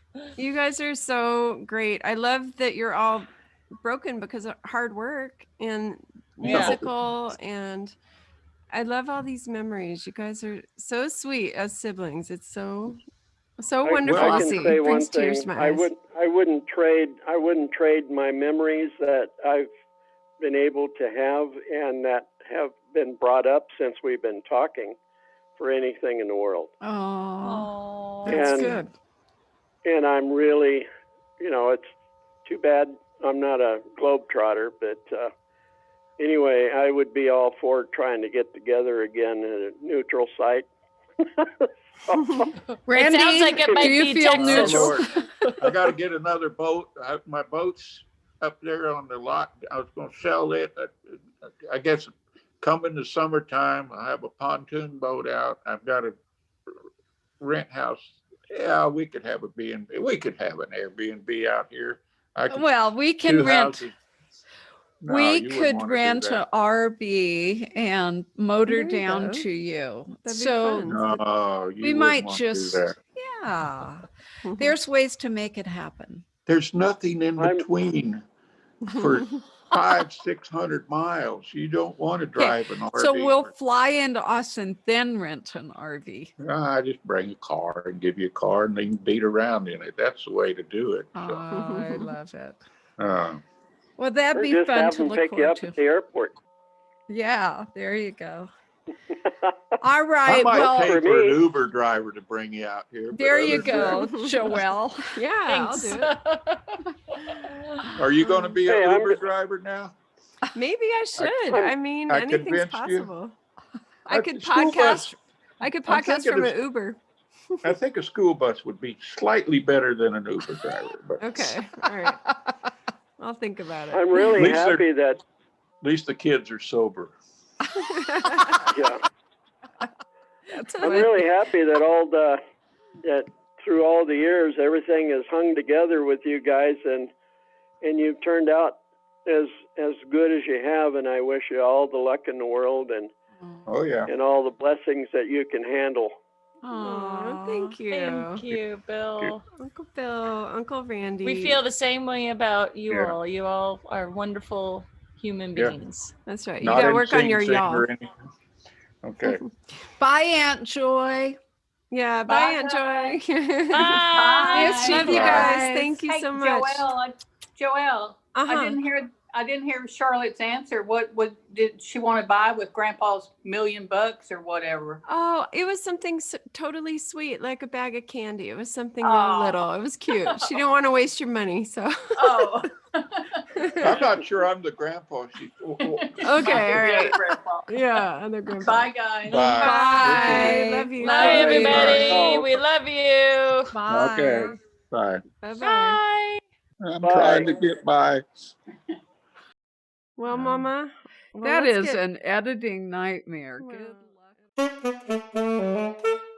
All right, that was it. That was our big episode with our uncles and our mom and learning more about the Carter side. And thank you for indulging us in a walk down memory lane and getting some family history recorded. What do you think? Was that fun? Did you like They're it? so cool. I was just think super they're fun. beautiful. And I really want to have a family reunion. I'm really sit down in Austin, Texas. I know. I want to go to that old cemetery and see the graves and get some clues because I love doing genealogy stuff. It's like a big puzzle. Yay. It's fun. That's I cool. like it. That was Yeah. neat that you knew a lot of the history. I pulled it up. Yeah, I have a little app. And we so have it's all some good. Native American. I thought that we were We'll void. see. We have to confirm this. I need to figure out how to confirm this or not. I know. This is big. This is exciting. I know. Big All right, we're news. going to find out more about our roots. All right, everybody. Thank you for listening to Mouse and Weens. She just kissed me if you're not watching YouTube. But we will be on mouseandweens.com with everything. We're going to transcribe this, and we will give you guys... this is getting weird. You give her a scarf and she gets saucy. We are going to put all this on YouTube, as well as mouseandweens.com with our transcript notes. And this is awkward. What? What do you want? It feels like a television show. You're supposed to look at each other and we're not just staring straight forward. All right. Well, thank you for listening to Mouse and Weens. We are on mouseandweens.com. You can find all of our transcripts there. You can sign up for alerts. If you'd like to know when special events are happening, just go to mouseandweens.com. It pops right up. We would love to be in touch with you. We want to thank all of you, our listeners. All right, enough eye contact. I'm staring right at her. Jeez. And we do want to thank our listeners and our patrons especially, because they are the ones that give us the gusto to keep this thing moving, and knowing that they find value in our show. And we find value in our show because you find value in our show. You get it? If you go to mouseandweens.com, you can link to Patreon. It says become a member. You can support us. Mere $5 a month gets you a swag bag. It gets you a bunch of behind the scenes content and outtakes and bloopers, and we're going to put the whole unedited version of this there. So if you'd like to see all the ins and outs, because we'll edit this one, it's a longy. Stop looking at me. Oh my gosh, I'm going to make this into bloopers. You give her in front of a camera. I'm not doing it. You've been looking at me the whole time. Ham comes out. There's no ham. Oozing out. You've been staring at me the whole time. I was just trying to keep a straight face through it. It's awkward. I know. All right. I'm so sorry. But anyway, thank you, listeners and family. We want to thank all of our lovely guests. And we will be back soon. All right. Close it up, Joelle. Thank you. Stop talking. All right. We love you. Bye-bye. Follow us on mouseandweens.com. Follow us at Mouse and Weens. Oh, my God. Now? Yeah. Do you want me to sing? Sure. Okay. Are we testing? It looks like it's working. That's fine. Okay. I can go now.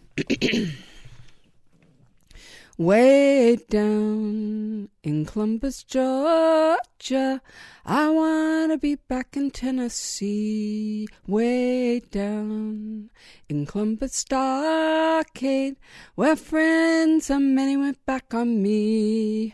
Well, you can go and leave me if you wish to.